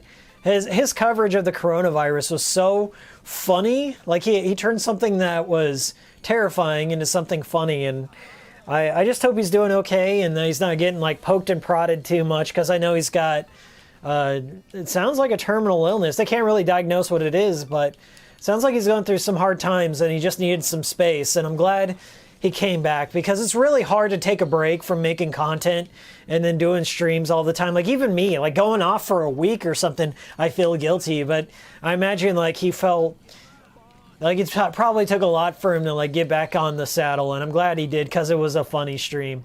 It was really funny, and it was good. He's got like a community around him of people that really care about him, like, and I think everyone just universally was happy to see him get back at it.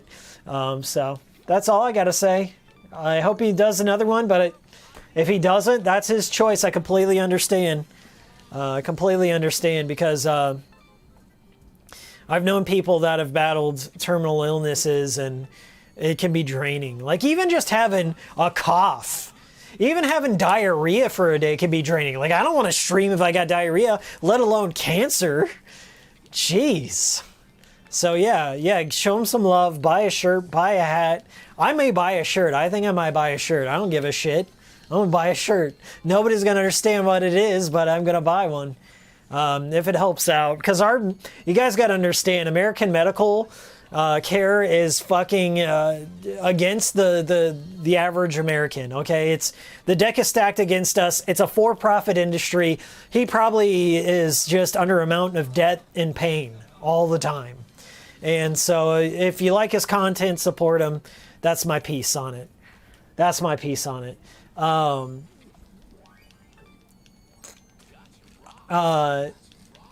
Musicology says, I would take care of your pet after you die from a horrible Dreamcast accident. Well, if I'm gonna go, if it's my time to go and it involves a Dreamcast, oh, that is my time. My light just went out. If it's my time to go and my death involves a Dreamcast, I need that in my obituary. I need the people at my funeral to know that it was a Dreamcast related accident, just to get Dreamcast back in the headlines. And if that is my last contribution on this earth, is to get Dreamcast back in the headlines, then life well lived, worth the death. All right, let's go check the shelf one more time, and I'm gonna give my shout outs and we're gonna get out. I'm gonna eat some dinner, and I'll see you all next time for my No More Heroes video. It's been a phenomenal, cool stream. I'm very happy with it. It's good to see everyone. I'm pleased with this new layout like nothing else. I think above all else, I'm very pleased with this layout. If the stream was entertaining or not for me to say.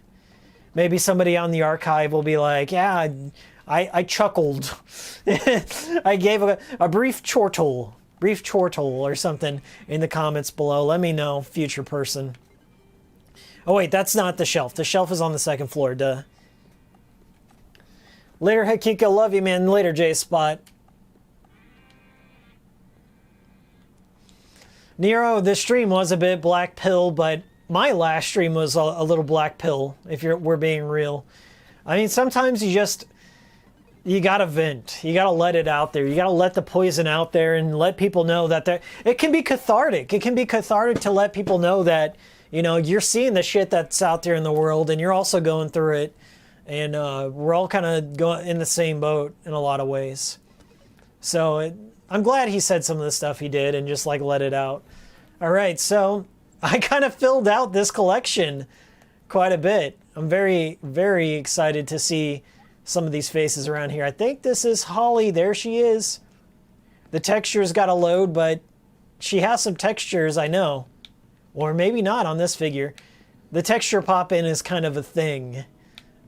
But it could also be a deliberate move here. Trying to make everyone an action figure. Here you go. Death metal. Yeah, like look at this low-res texture. You can't even see his Yakuza tattoos on there. Like it's all plasticky. This is like, you know, a cheap-ass gacha. Like gachapon. I got a gachapon right here. I got two of them. I went to a secondhand store when I was in Akihabara, and this was 100 yen. The cool thing about secondhand shops is, they already have everything on display. There's no random element. You can just buy what you want. So I have Ed. I don't know. That probably won't focus. That won't focus. I turned off autofocus, but I have Ed, and I have tiny little Ein. If my lights didn't go out, you could see him better. My lights went out because the battery went out. That was 2 hours. But I have Ed, and I have Ein. And I got some other gachapon. I got a bunch of Kirby stuff while I was in Japan. Kirby was like a motif on my adventure over there. I was gonna go to the Kirby Cafe. That would have been the perfect capstone to that trip. But the Kirby Cafe was very hard to get into. But the Pokemon Cafe, I got into the first try. So that's where I ended up going. But anyway, guys, thank you so much for watching. Cool stream, coolest stream. Thank you. I've been Hikiko. I'm very happy to see. Oh yeah, I was wearing my Travis Strikes Again shirt too. Thought I'd show that off. I'm gonna order some more Suda shit. I'm gonna support him as much as I can. What is this? Webcams chat. All this. What the fuck? We gotta ban that person. Mods, ban that spam. Flag that spam. They're ruining the chat. Did you see all that? Did you see that, guys? My mods with Kirk with the quickness on there.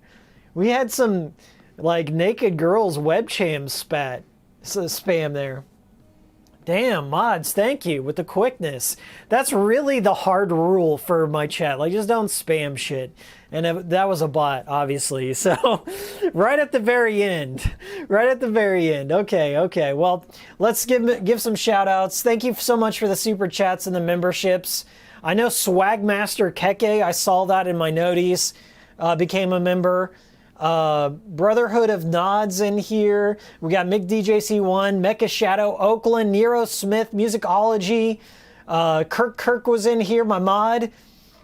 I'm not seeing anyone else unless you want your shout out. We had Loser in here, Master Chief Snake. Thank you for watching Suda Gaiden. We got Lascad. Paul was in here. Coconut. Eddie Touchdown, what's up?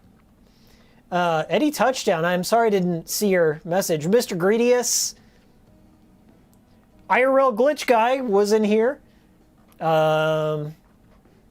Staggy Vian. Denzel was in here. Urine was in here. Y-R-I-N, not like urine like Jimmy Urine. Nuker, were you in here? Nuker was in here? Damn, everyone was in here. You guys rule. Thank you so much. Thank you so much. This was a great stream. Anyway, this will